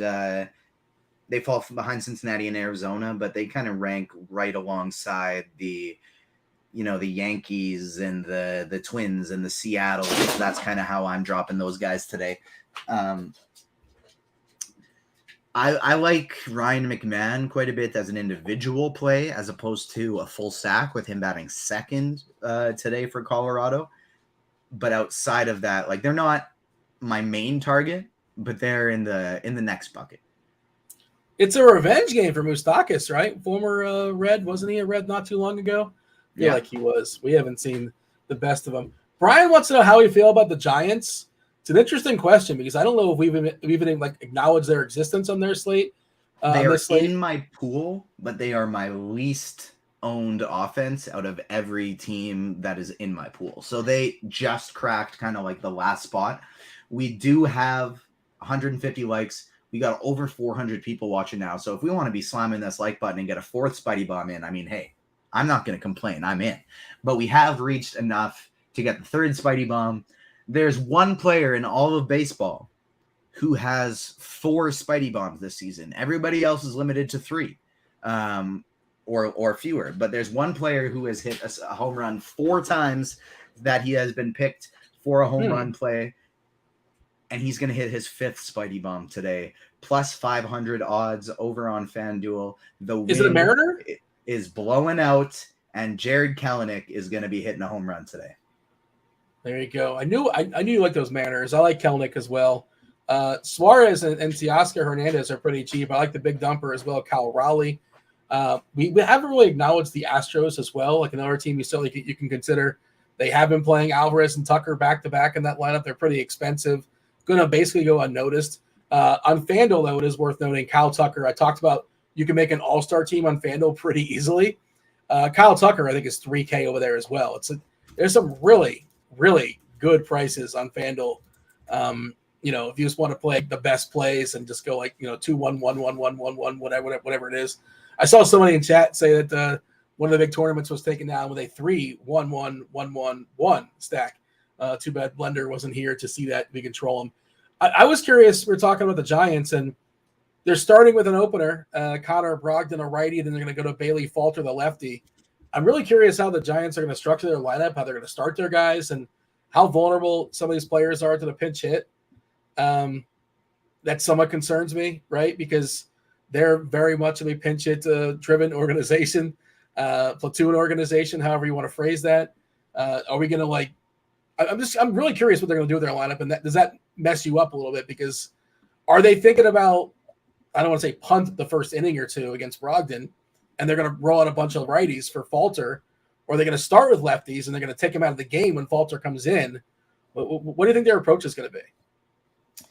If it's me, I don't know what they're gonna do. If it's me, I would probably just go like, I would have Wade and Peterson in my lineup, but then maybe I'd bat Peterson 5th and Wade 6th, and have Estrada, Davis, and Haniger kind of starting things off, something like that. But to be honest, with all this pinch hit nonsense and the other like amount of strong offenses on this slate that I like, it might just be a day to not play San Francisco. That's where I'm at. Yeah, that's where I'm basically at. I don't think I'm messing with it. I don't think I have to. Somebody probably has a good game. Somebody probably homers. I'm just here hoping the Giants don't put up like 12 runs, because that's my general approach is, I just hope they don't go off and I can survive it and I'll be fine. And I'm just not messing with it. I think that's basically, I don't anticipate rostering any Giants unless it's like a one-off, like it's super cheap that makes everything else work, but we'll see. I mean, for what it's worth, in a limited sample size, Falter has been horrific to lefties. And so maybe they just run things out normally. Curious what Cardi has him at. Is he like a reverse splits lefty? That's something. That's a good point. I did not look into that. And some of these guys just going to know off the top of the head. I don't know what his tendency happens to be or what he'd be labeled as. Let's see. For what it's worth, I like the other side of that game better. I like the Philly side a little bit better. And so for even the fact that San Fran is favored, I kind of like that Philly bet a little bit. I kind of do too. It's kind of a coin toss, but yeah, they're a slight dog here. And if you're going to force me to bet this game, well, I don't know. It's a stay away probably. According to the bat, by the way, for what it's worth, we have Falter. Cardi has Falter listed to have a small split, so it's not a very dramatic split. He has it like large reverse, small, neutral. So it's just a small split, lefty versus righty. We're still waiting for the Giants. We're still waiting for the Phillies. We're waiting for crunch time. They'll be here in a few minutes. Peter says he's got 4% Racinski. He's throwing for the A's. I mean, he's really cheap. That's the nicest thing we can say about him, right? Yeah, that's about it. He could get lucky and pitch 5 innings, and if he does, you're probably not that unhappy, because I don't know if anybody's going to put up a major pitching score today. But I mean, that's about all I can say. I'm running 300 lineups and not playing them. So his walk rate is, and this is small sample stuff, so whatever, but it's 14 innings. His walk rate is 4 percentage points higher than his K rate, which is generally troublesome. It's always troublesome. 12.3% walks, 8.2% Ks. I mean, the swinging strike rate 7.3%, so I guess he's been unlucky as far as Ks, but still, I understand what you're doing. You're just trying to like load up on bats and hopefully survive SB2, but you're not feeling good about rostering Drew Racinski. At least you shouldn't, unless you never know. Goofiness could certainly happen. Give me the summary now. Like, we're gonna hand it off to crunch time. Somebody's kind of tuned in. They want to hear what Tim has to say. They want to hear what Keith has to say. But your general approach as far as hitters, as far as stacks, if somebody missed the last so many minutes. So just in case they missed pitching 2, I'll give a quick little recap. It's Valdez 1, it's Merrill Kelly 2. My tier 3 is Green, Morton, Lopez, and Peralta. My tier 4 that I'm just sprinkling in are Manoah, Waka, and Tyon. From a stacks standpoint, Cincinnati and Arizona are going to be the 2 that I'm playing by far the most. Obviously, Cincinnati is going to be the chalk today.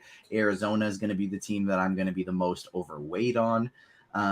San Diego and Toronto and Atlanta are probably my tier 3. I really like all 3 of those stacks. My tier 2. And then my tier 3, we got Seattle, we got New York, the Yankees, we got the Brewers, Colorado, and Philly, Minnesota, and the Dodgers are the teams that I'm playing today. All things considered, your favorite single entry tournament team? Diamondbacks. Man, I think Toronto. I want to find a way to get to Toronto. I don't know how. They're just so expensive. But like you mentioned Vladdy. We kind of mentioned Toronto in passing. Springer, by the way, another one of those guys. 2.8 on Fanduel. 2.8. Fanduel, I'm telling you, you can build yourself a super team there. It's not hard. Vladdy, Bichette. I love Bichette. I love Chapman. Bichette, we talked about it as a pivot on DK specifically, where We're going to get that crazy chalk out of McLean batting second. 2K on DK, big time prospect here versus the Rockies. Anybody else? A shortstop, I should have said. But same point applies. We do have crunch time. We have TastefulTides, Tim. We have Keith. We got Roth. I hope that things are well. I did want to ask. We kind of touched on it earlier. The Nationals did it again, man. They are. I don't just say Nationals and you go. How does this work? No, it's just legitimately. I think my accuracy on overall is like 90% or better, and with the Nationals it's like 40%. It is 40%. I just have no idea what they're gonna do on any given day. They kill me, Dean. I hate them. There's BVP. This is MVP, meteorologist versus Park. I think your MVP is not good against Washington, I suppose. It's I don't understand how they can figure out so many ways to F me. Like I just have had it with them, man. They kill me. I don't know if you saw the Mets booth, just giving them the business, kind of saying what a terrible organization. Somebody said I was going to send that clip to you. Yeah. I'm sure you already saw it. But yeah, just a disgrace, the organization. Yeah. And there was blame to go around. Part of it was on the umpire, part of it's on Major League Baseball. But I just want to put all the blame on them because I freaking hate them.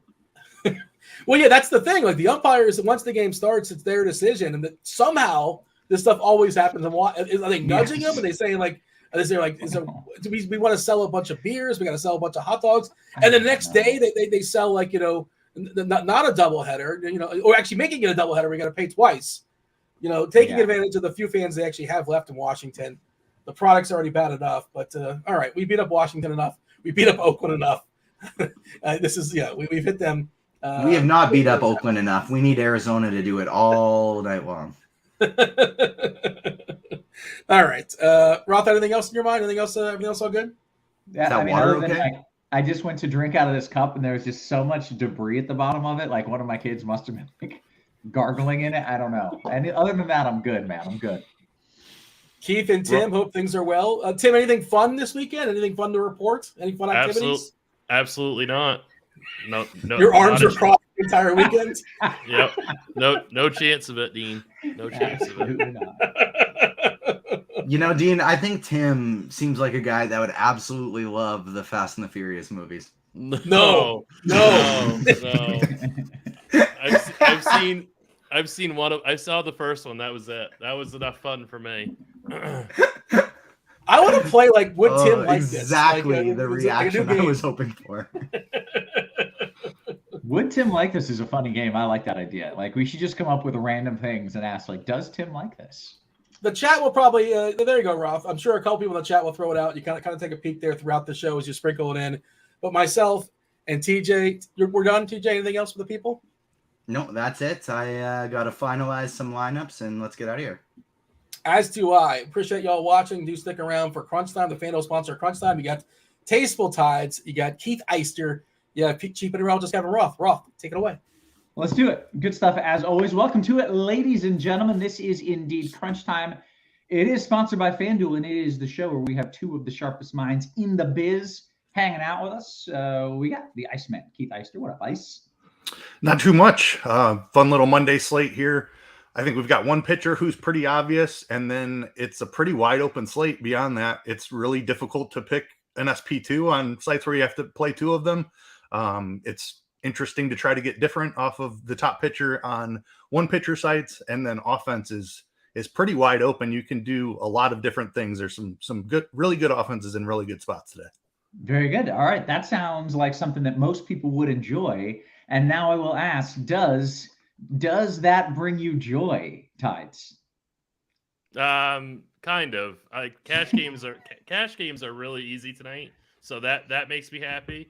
But I also play single entries and 3-max, and they're a little bit more complicated. But cash games are very, very straightforward. But yeah, Keith broke it down really well. It's really simple with pitching for cash games and for FanDuel, but for SB2, it's definitely a slate where you can spread out and try to get a little bit contrarian. Okay. Robert says, Tim strikes me as a guy who would go out and spend 5 hours a week making sure his grass is perfect.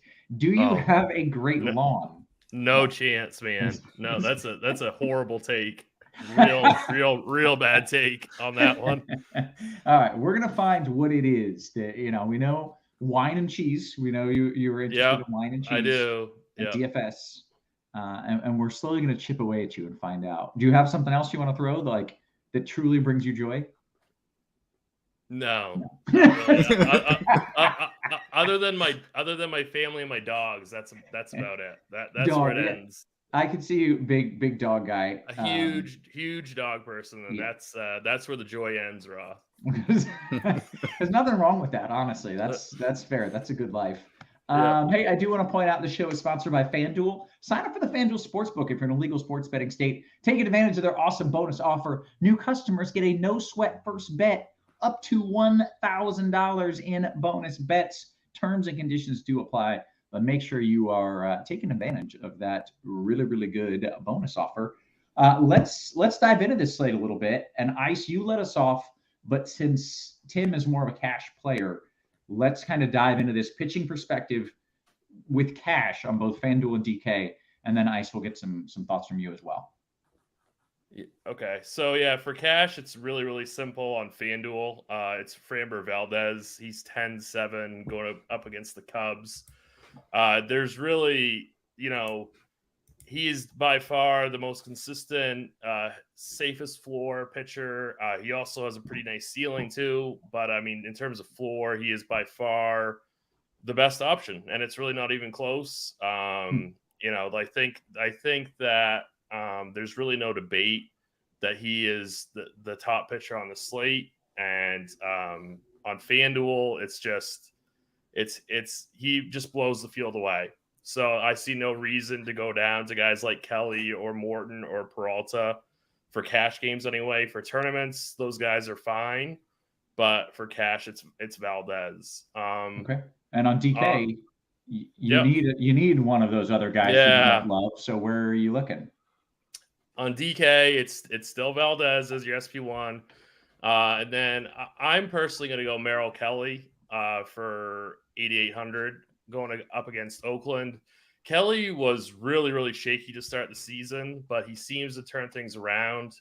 He gets a really great matchup against Oakland. He should do well in this matchup.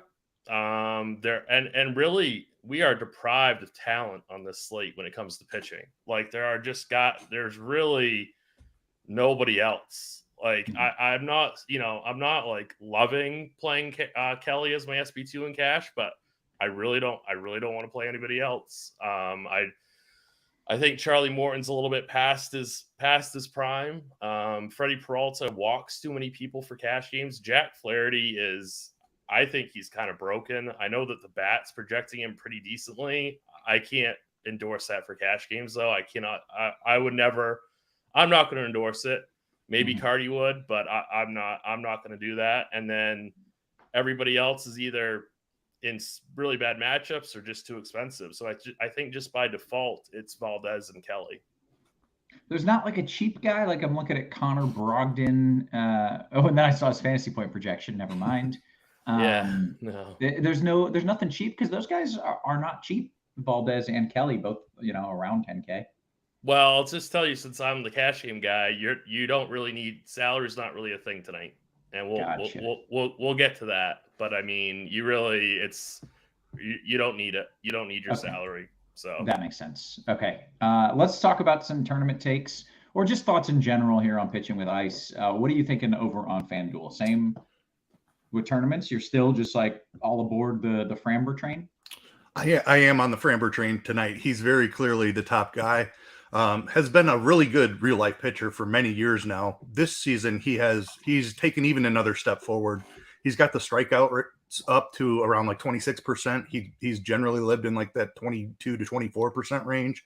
So he's seen a nice bump in strikeouts, and the walks have come down quite a bit as well. He's always a guy who has found his way into troubles with the walk, but seems to have that under control this season. He is one of the top ground ball pitchers in baseball. Dude just does not give up home runs. So it is very hard to put up multiple runs per inning on him. He gets the Cubs, who are without Nico Horner, who's one of their top contact bats. Plenty of strikeouts in this Cubs lineup. Framber, very clearly the top option on the slate. I will be over the projected ownership on him. I agree that with Tim, that Merrill Kelly is in a really good spot. It's Oakland. It's a great park to pitch in. Plenty of strikeouts in that lineup. Don't love the ownership number on him as much. He's still the second best option on the slate, but I don't think I need to try to get over the field on him. And then beyond that, I can pretty much say something negative about every other pitcher on the entire slate. Like Jack Flaherty and Alek Manoah, two formerly pretty good pitchers, have both struggled mightily this year. I prefer bats against them until we see a little bit more out of these guys. Freddie Peralta is probably my third favorite option. He's expensive. He's got a tough matchup against St. Louis, but he does bring some strikeout upside. After that, it's really dicey. So dicey that I'm considering a guy in Coors Field. Hunter Green has the best strikeout rate on the slate at 29%. Colorado is a struggling offense, even in Coors Field, and they're without their best hitter in CJ Cron. So I'm going to play some Hunter Green. He is a fly ball guy who gives up a lot of hard contact, but he also strikes out a ton of people. So this could go very, very poorly. If Colorado is making contact, he could give up 3 or 4 home runs today. He could also go out and strike out 10 guys, which is what I'm chasing the upside in tournaments. If he gets blown up, so be it. Those lineups are dead, and I move on to tomorrow. But there are very few guys who have that type of upside on this slate. So I'll be throwing some darts at Hunter Green. Michael Wacha is going to pick up some ownership. He's got a good matchup against Kansas City, but he's not a big strikeout guy. He's under 20% on the season. I prefer pivoting away from that just because of the ownership. On FanDuel, he's pretty low owned just because you only have to play one. On DraftKings, he's picking up a little too much ownership for my liking. I would rather try to get weird with SP2 than play into a semi-chalky Michael Wacha. Jameson Taillon is the guy I'm looking at. Houston is striking out more this season than they have in the past. They're still dealing with injuries with Altuve and Brantley on the shelf still. Taillon's strikeouts have been up, and he's really been hurt by lefties a good amount this season. And Houston, they obviously have the two big lefties in the lineup who are very, very scary, but they're very right-handed heavy outside of that. So it's a decent enough spot for Taillon. I'm willing to throw some darts there as well. I did not mean to skip over Pablo Lopez. He's against the Dodgers, which is a tough matchup as well, but a guy who's taken a massive jump forward this season with strikeouts as well. So tough matchup for Lopez and for Peralta. But if you have the money for those guys, I feel best about them. And then I'm getting weird with Hunter Green and Jameson Taillon. Okay, and that's both FanDuel and DK, same group of names? Yep, same group of names on both sides. And on DK, do you have Framber in like every lineup? Is it Framber and this dude, or are there some where you're just like, oh, maybe he lays an egg? Pretty much, yes. I'm playing him at about 80%. I'm completely fine. If you wanted to lock him in today, I'd be totally fine with that. Yeah. Okay. Very good. Let's talk about some of the stacks. I already did get some questions in about it, and we'll get to those in a bit. But it seems like the bats are kind of wide open. So, Ice, what is there chalk? What is the chalk, and what else are you doing other than the chalk? Yeah, bats are pretty wide open. There's a lot of good options. Obviously, we have Coors Field, and that's always going to grade out as one of the best. Cincinnati is very cheap in Coors Field. Colorado's starting pitcher is very inexperienced and so far has proven to be not very good at throwing baseballs. So Cincinnati is going to be the highest owned team on the slate. We also have on DK only, they've called up one of their top prospects, Matt McLean, and he is actually hitting second. We had him projected to be the highest owned hitter on the slate when he was projected to bat ninth. Now that he's in the 2-hole, he's going to be massive chalk at minimum price. So that's a decision point in figuring out how you want to handle that. I want your thoughts on that decision point. Like, how do you handle that? So I would say don't play Framber and Merrill Kelly and a red stack and think that you're going to win anything tonight. Like that's just not the way. I think that's such a good way to say it, Keith. That's so good. Yeah. You have to find a way to differentiate, whether that's doing something weird, like if you fade Framber, I think you're okay to stack the Reds, play McLean. Even getting different at SP2, I think you're going to be okay. If you want to do something like Hunter Green or Jamison Tyon as your SP2, I think you're totally fine to stack Reds and include Matt McLean in those lineups. I don't love him as a one-off just because there's so much ownership there. So it'd be stack only, and I would definitely make sure I'm trying to get different at SP2 or even with your secondary stack. There's plenty of teams that are picking up some ownership. Like I'd even put San Diego and Toronto in those teams that are going to be pretty popular. But if you want to do something weird like play Royals or play Brewers as your secondary stack, I think you're still okay to play some Matt McLean. Gotcha. Okay. Other stacks that you're interested in? Yeah, several other teams have a team total over 5. San Diego gets Brad Keller, who's got a strikeout rate of like 16%, one of the best offenses in baseball. They're going to grab some ownership, but they're definitely one of the top teams of the day. Toronto gets Johnny Brito, another one of the best offenses in baseball. Team total over 5, very good spot for them today. Arizona, like picking on Oakland, has been very profitable so far this season.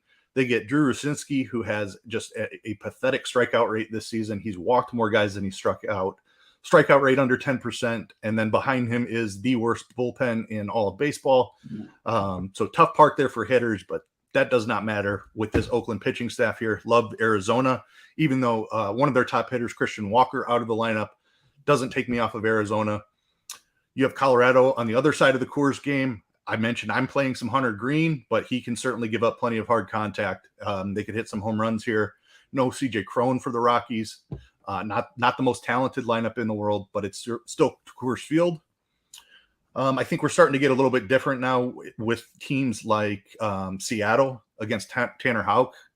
Just a young guy who has pitched a lot in relief last year, having a little bit of a struggle figuring it out in the rotation for Boston.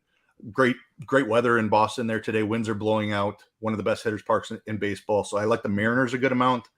And the Braves are probably my favorite way to differentiate as a stack today. They get a left-handed pitcher. The Braves have been the top offense in all of baseball against left-handed pitcher. And it's a lefty who is making his major league debut. So I absolutely love the Braves today. Austin Riley has a ridiculously cheap price on FanDuel in particular.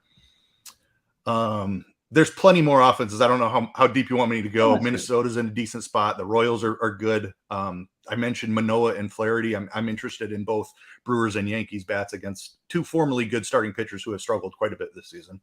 Gotcha. Okay. Tim, Ice kind of walked us through a smorgasbord, a whole lot of good bats.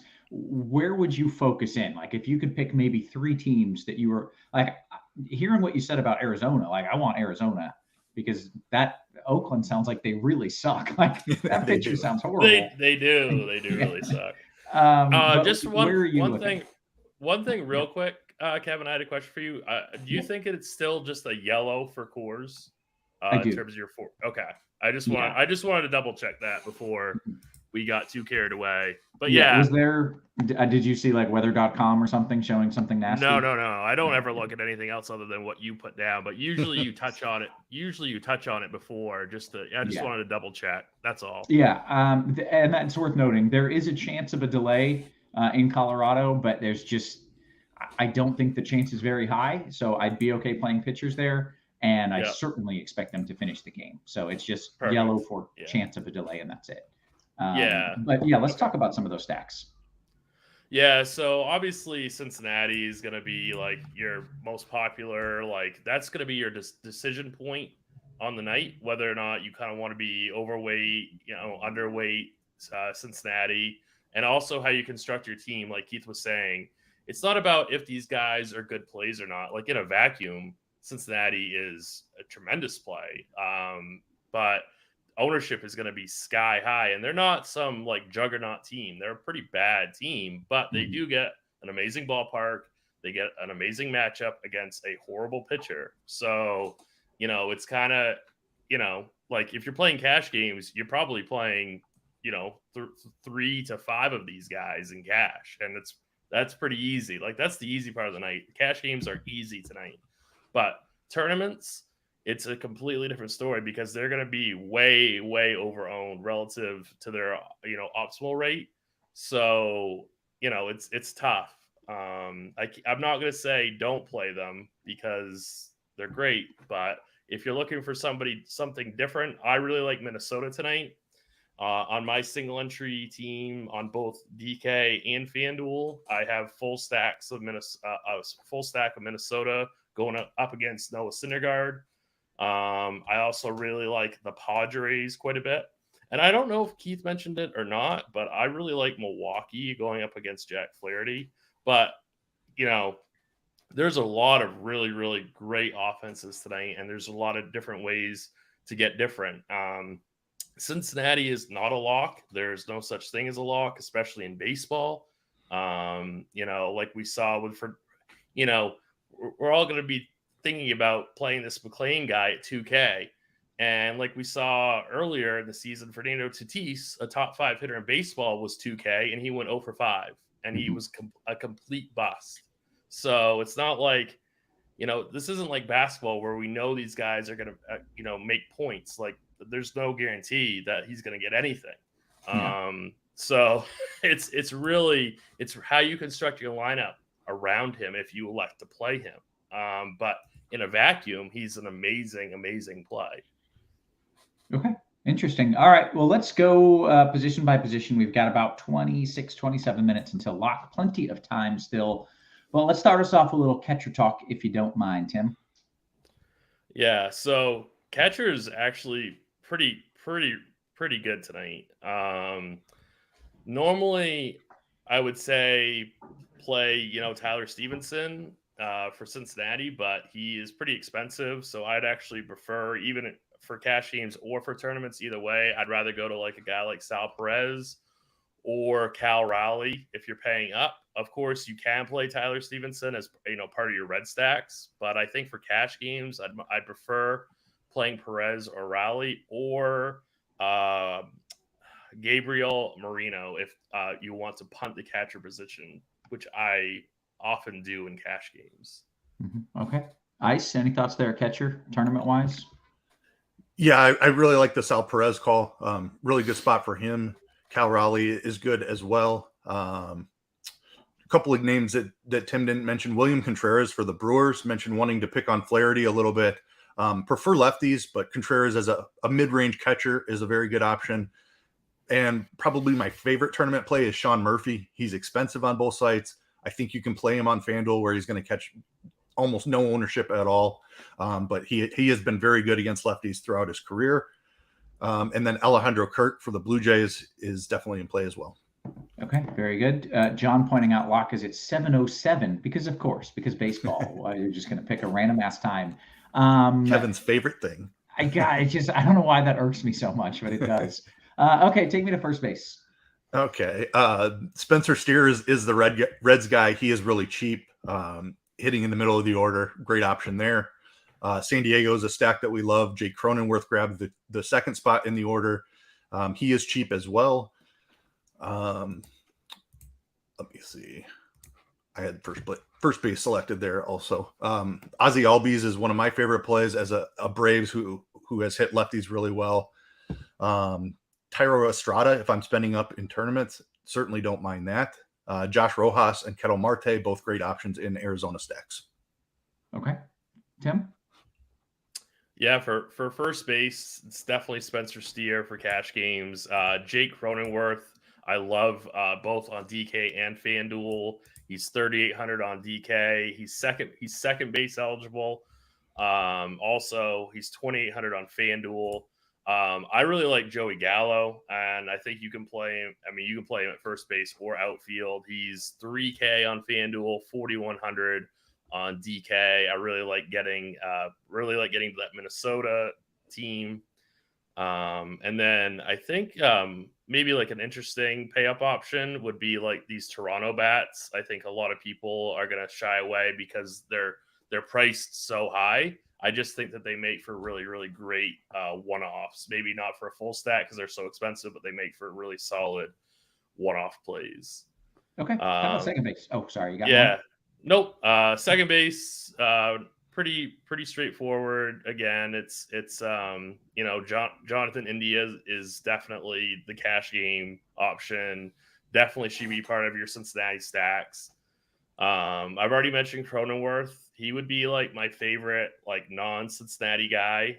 He got, I think he's up to the 2-hole now. I think he's really, really inexpensive. Colorado is a really, really bad offense, but I think Ryan McMahon is a solid play on both sites. He's 3,300 on FanDuel. I think he's only third base eligible on DK, but on second for FanDuel at second base, I think he's a really solid play. Okay, Ice, second base. Yeah, so I messed that up a little bit. I had first and second selected. I gave a couple of second basemen at first base, so let me clear that up. Rowdy Tella is one of my favorite plays at first base for tournaments. Lefties against Jack Flaherty have been a big problem. Love the Gallo call at first as well. And Kirilloff is a great cheap option at first. Some of the other names I had mentioned already are second base eligible, Ketel Marte and Josh Rojas being two of my favorites for the Diamondbacks, Ozzie Albies for the Braves, and Thairo Estrada for the Giants. Okay, how about third base? Third baseman, Rojas has third base eligibility as well. Ryan McMahon in Coors Field. Manny Machado and Austin Riley are both really cheap on FanDuel. Like they should be 4K hitters, and they're 2,900 and 3K. Like just way too cheap for how good of hitters they are. They're both over 5K. Well, Riley's 5,100, Machado 4,700 on DK. That's more like where they should be priced. So for whatever reason, they're way too cheap on FanDuel. Love them both on DK as well. Bregman is a good option. Suarez in a Mariners stack, I certainly like. And then I don't have a ton of interest in picking on George Kirby, so I'm not stacking Red Sox, but Rafael Devers is somebody you can and should play on pretty much every slate. Okay, Tim, third base. Yeah, I really like that Ice pointed out how cheap Machado was. I love Manny Machado on FanDuel at 2,900. I would prefer playing him in cash games and in tournaments over any of the Cincinnati players. Like, I'd rather play him over Spencer Steer. For Machado's $500 less than Spencer Steer. Like, I don't care that the game's in Coors. He's $600 less than Nick Senzel, who you could also play at third base. Like, I'd much rather play Manny Machado. That's who I currently have in both my single entry team and in my cash game team on FanDuel. So I really like that call. I'm glad that he brought that up. On DraftKings, Machado's a lot more expensive, so it's a little bit different of a story. Third base is a little bit tricky tonight.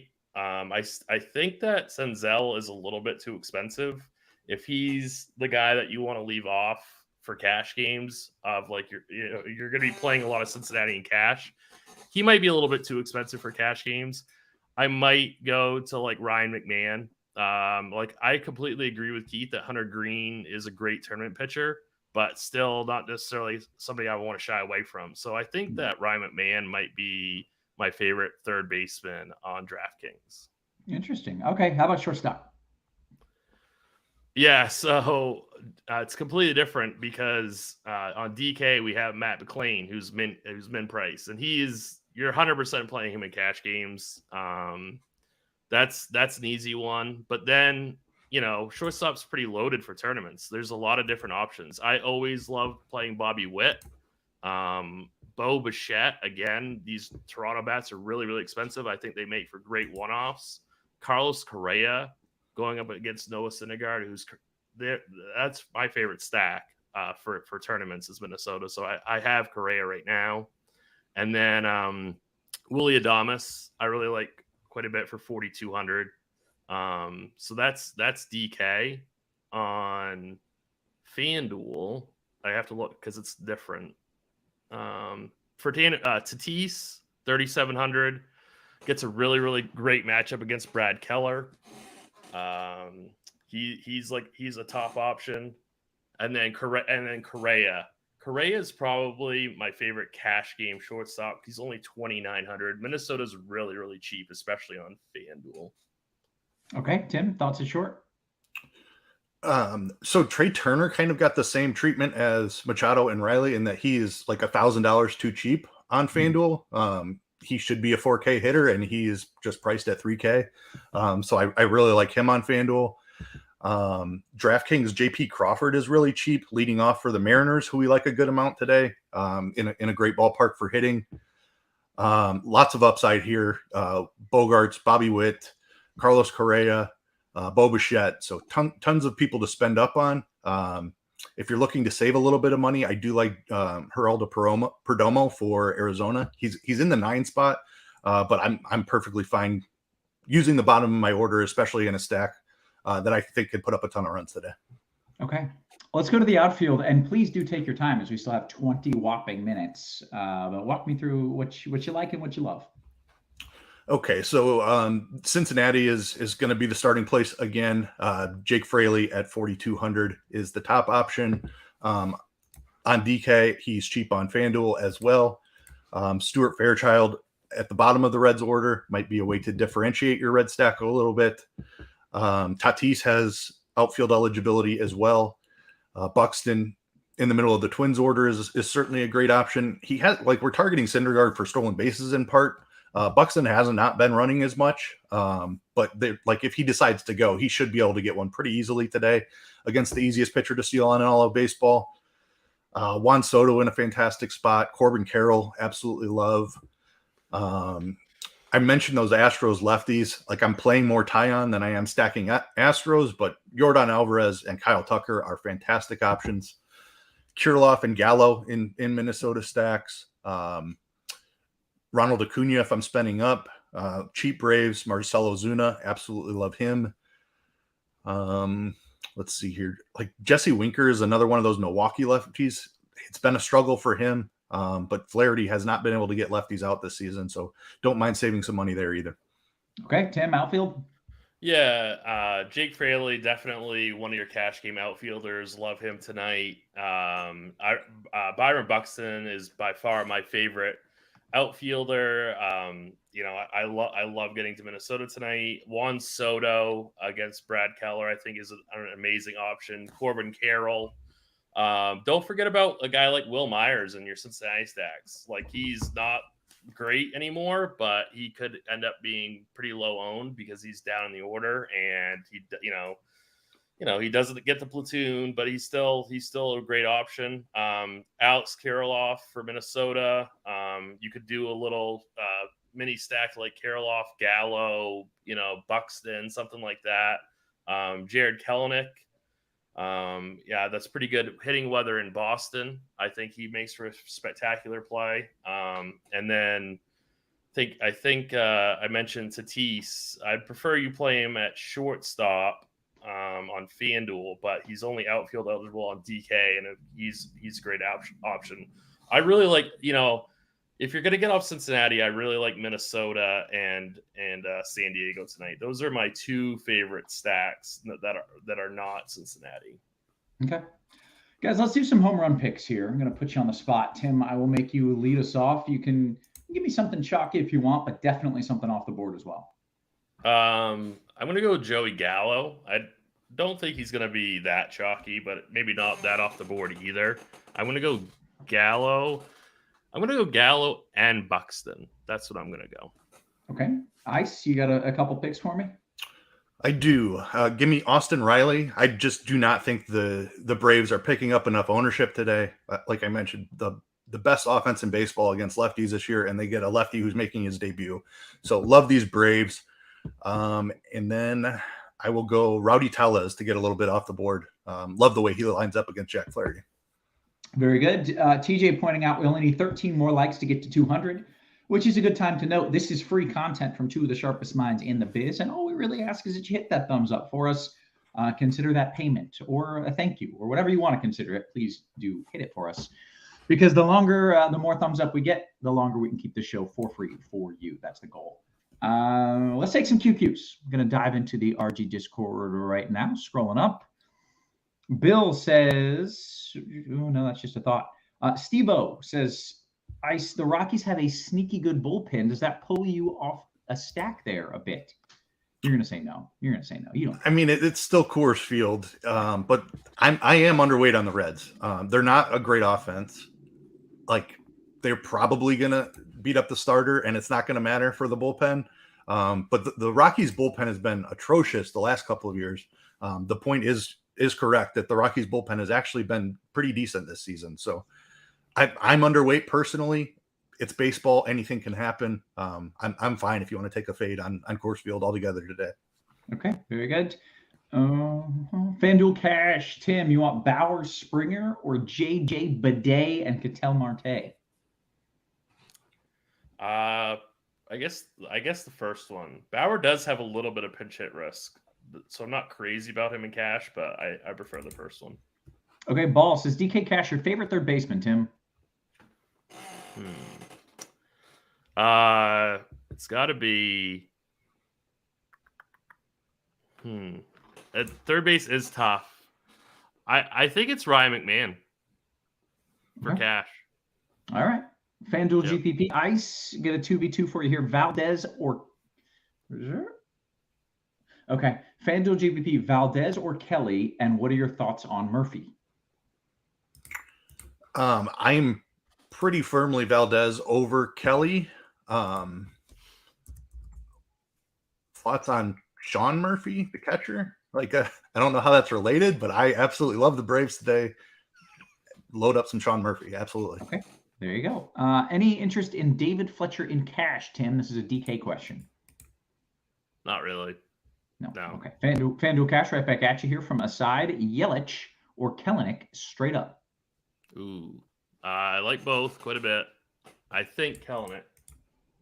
All right, jumping into the old YouTube here and see if we get some QQs. King of Smack says, so we got no love for Wood. I don't know who that is, but do we have any love for him? A pitcher for the Giants. Assuming he means Alex Wood. Yeah. And no, right, Keith? No, I mean, tough matchup against Philly. Definitely not on FanDuel. On DK, like he's in that 7K range where Waka is going to pick up some ownership, and Waka is a guy I'm looking to get away from a little bit. I'm personally landing on Tyon, but Wood's not an awful option. He just doesn't go deep into games. It's a tough matchup against Philly. So I'm taking shots on Tyon in that range. Okay. Lil Tunchi says Rojas or Machado. Tim, I'll give that one to you. Rojas or Machado? If it's cash, it's Machado, but I like Rojas also. Okay. Derek Waters says FanDuel 2,900, and Ice, I'm coming to you with this. The Big Dumper or Austin Riley? So Riley or Riley? Austin Riley, my favorite hitter on the slate.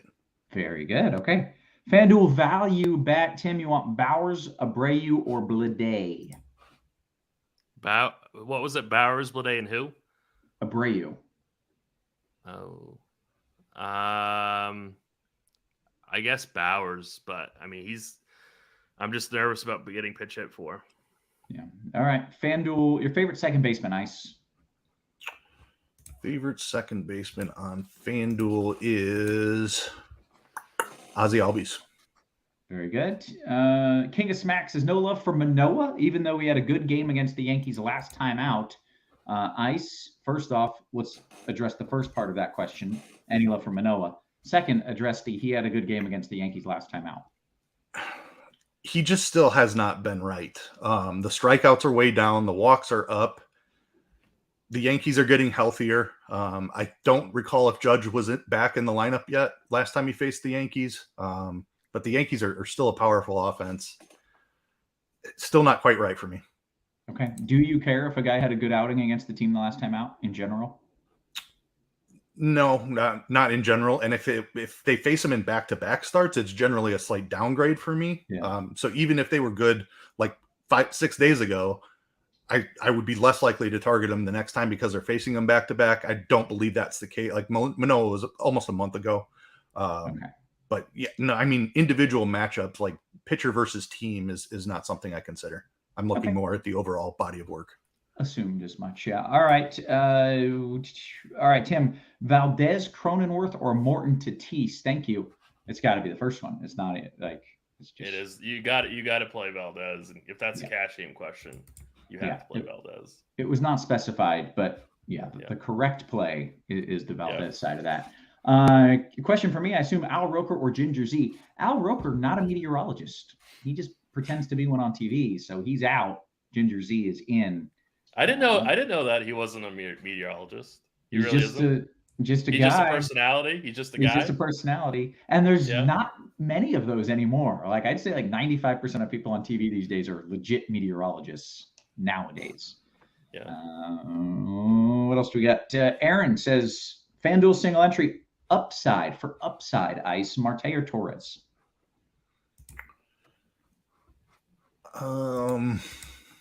They both have plenty of upside. I prefer Marte. Okay.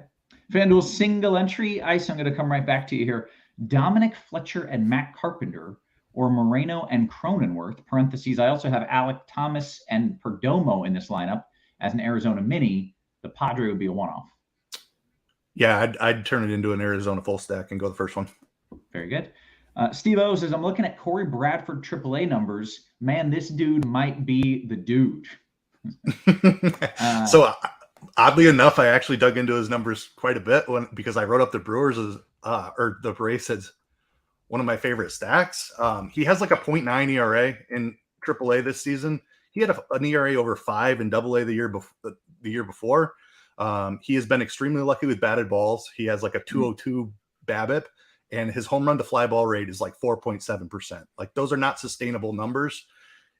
Like maybe he made some adjustments. Still, he's like not a top prospect in their organization. I'm all over the Braves today. Okay. I love when you guys really dive deep on stats and tell me like 10 stats and I have no idea what any of them mean. And I'm like, yeah, that sounds, yes, the BABIP. Yeah. All right. FanDuel Cash, Tim, Abreu Machado or Bowers Riley? I like the first one. Batting average of balls in play. Is that BABIP? Nailed it. Yep, that's BABIP. Yeah. Well done. Whew, all right.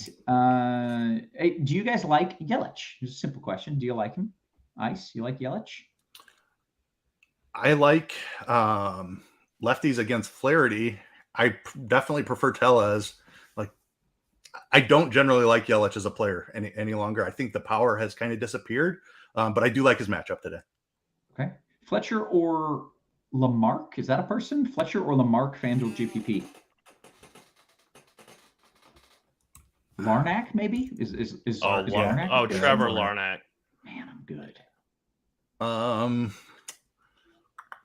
I prefer Larnack slightly there, even though I like Arizona better.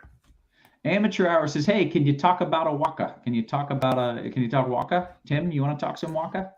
Well, I mean, he probably has a pretty decent floor today. He's not gonna. I don't think he has much of a ceiling. I prefer him almost in a cash game setting, but I just like Merrill Kelly more. I don't think that I like him that much in tournaments, just because he relies a lot on BABIP.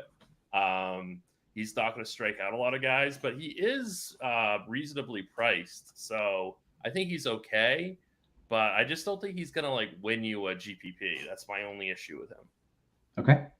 Speaking of winning a GPP, Ice Daryl says, "Hey, with the Oakland A's being the #1 team in strikeouts and a bottom 7 team in batting average, am I too cautious with Merrill Kelly as pitcher in FanDuel tournaments?"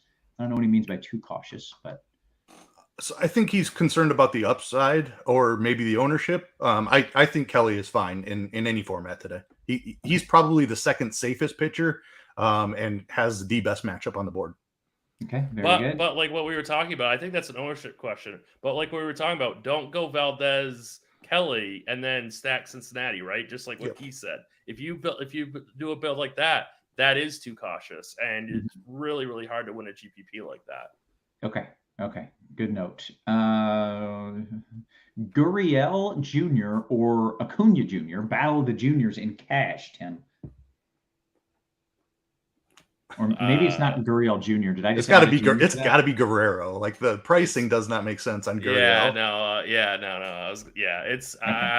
It's Acuna. Okay, good job. Way to work through that. Feature says DK single entry ice Soto and Tatis or Acuna, Albies, and Ozuna. I know it's a 2v3. It's not a salary thing. Just 2v3 it. I'll take this the Brave side of that. Yeah, I mean, Braves over Padres for me today. Okay. Peter says he had a minor. This is back to Al Roker, and I'm offended, so I'm going to bring this up. He had a minor in meteorology, which I believe is the highest educational title you can do for meteorology. So wow. I have a master's degree. Is this person trying to fight you? Seriously, I have a master's degree, not a major, not just a major. I have a master's degree in atmospheric science, aka meteorology. So we can get out of there with that minor in meteorology nonsense. I do like him for what it's. I have nothing against him for what it's worth, but he's not a meteorologist. That's all.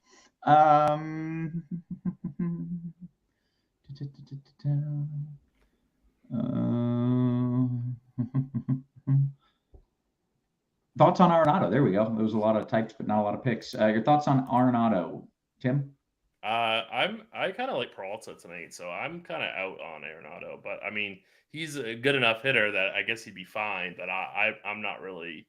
I don't really like them tonight. Okay, Ice, your favorite cheap shortstop on FanDuel? We've got about 5 minutes until lock. Cheap shortstop. How cheap we talking? Like if we're at 2,900 counts, Carlos Correa is outstanding. Trey Turner at 3K. If you need something bottom of the barrel, yeah, I mean, the options at 2,900 are so much better than going down to like 2,200 that I would try to find a way to get up there. Like we're talking about elite hitters at 2,900. Below 2,500 is pretty ugly. Like Josh Smith, maybe. I'd find a way to get to the 2,900 range. Okay, very good. Matt McLean, Ice, Matt McLean home run pop plus 600. Dude has 12 home runs in 38 games in AAA, so he's got pop for sure. That sounds like a good number in course. Okay, very good. Last question from King of Smack. Tim, how far would you pay down? How far down would you pay for pitcher playing one lineup? So we're assuming there's a GPP question. Yeah, and I'm assuming he means DK. Yeah.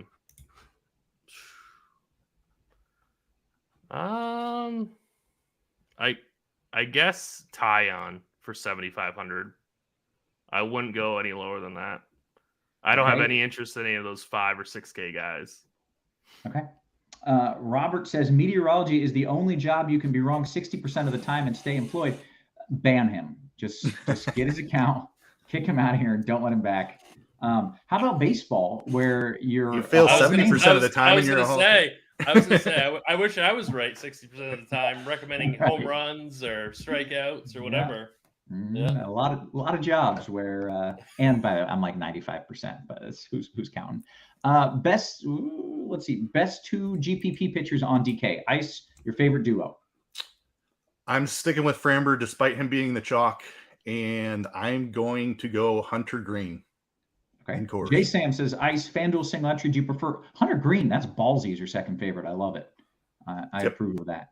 FanDuel single entry. Do you prefer Acuna over Olsen? Although Olsen projects better. Do you like Michael Harris in your Atlanta stacks? I do like the lefties, both Olsen and Harris in Atlanta stacks. Where is he seeing? I doubt Olsen is projected better than Acuna. He's not looking at the bat here, and I'm not sure about RG. I can flip it over real quick, but I prefer Acuna. But both lefties are totally fine. Okay. FanDuel Cash, Tim, Correa Buxton or Turner Steer, less than 2 minutes until lock. I like the first one. DK GPP, Alec Thomas or Kirilloff? Nice. Like them both, prefer Kirilloff. FanDuel Cash, Tim, Buxton or Cronenworth? Buxton for cash. Tim, right back at you.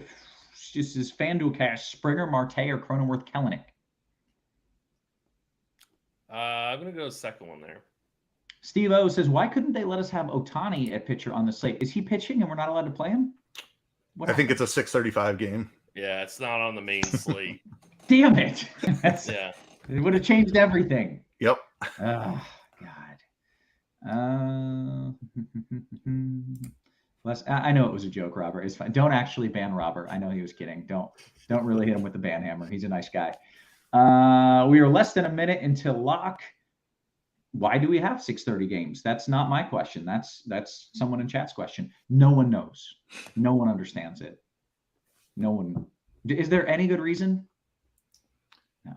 I don't I know have what no- the reason I is, don't know. honestly. I think it's for kids or something, but like Start a F little them earlier. kids. They are always on the East Coast, so that's got to be it. Like they're just Yeah. trying to get it over with a little earlier Yeah. in the evening. So annoying. I hate it. All right. Hey, with that, we have hit the lock. I think I've said everything that I came here to say, and we did. Yeah, Derek says it is trying to get more kids to the park. Whatever. Kids can stay up. Blah. Roth hates kids. I hate kids. Yes. Don't act like you like them, Tim. They don't bring you any joy. Okay, we're going to bounce on out of here. So for Ice, for Tim, for our wonderful production crew, always working hard behind the scenes. Guys, we appreciate you. We love you. And we will catch you tomorrow. You have been crunched.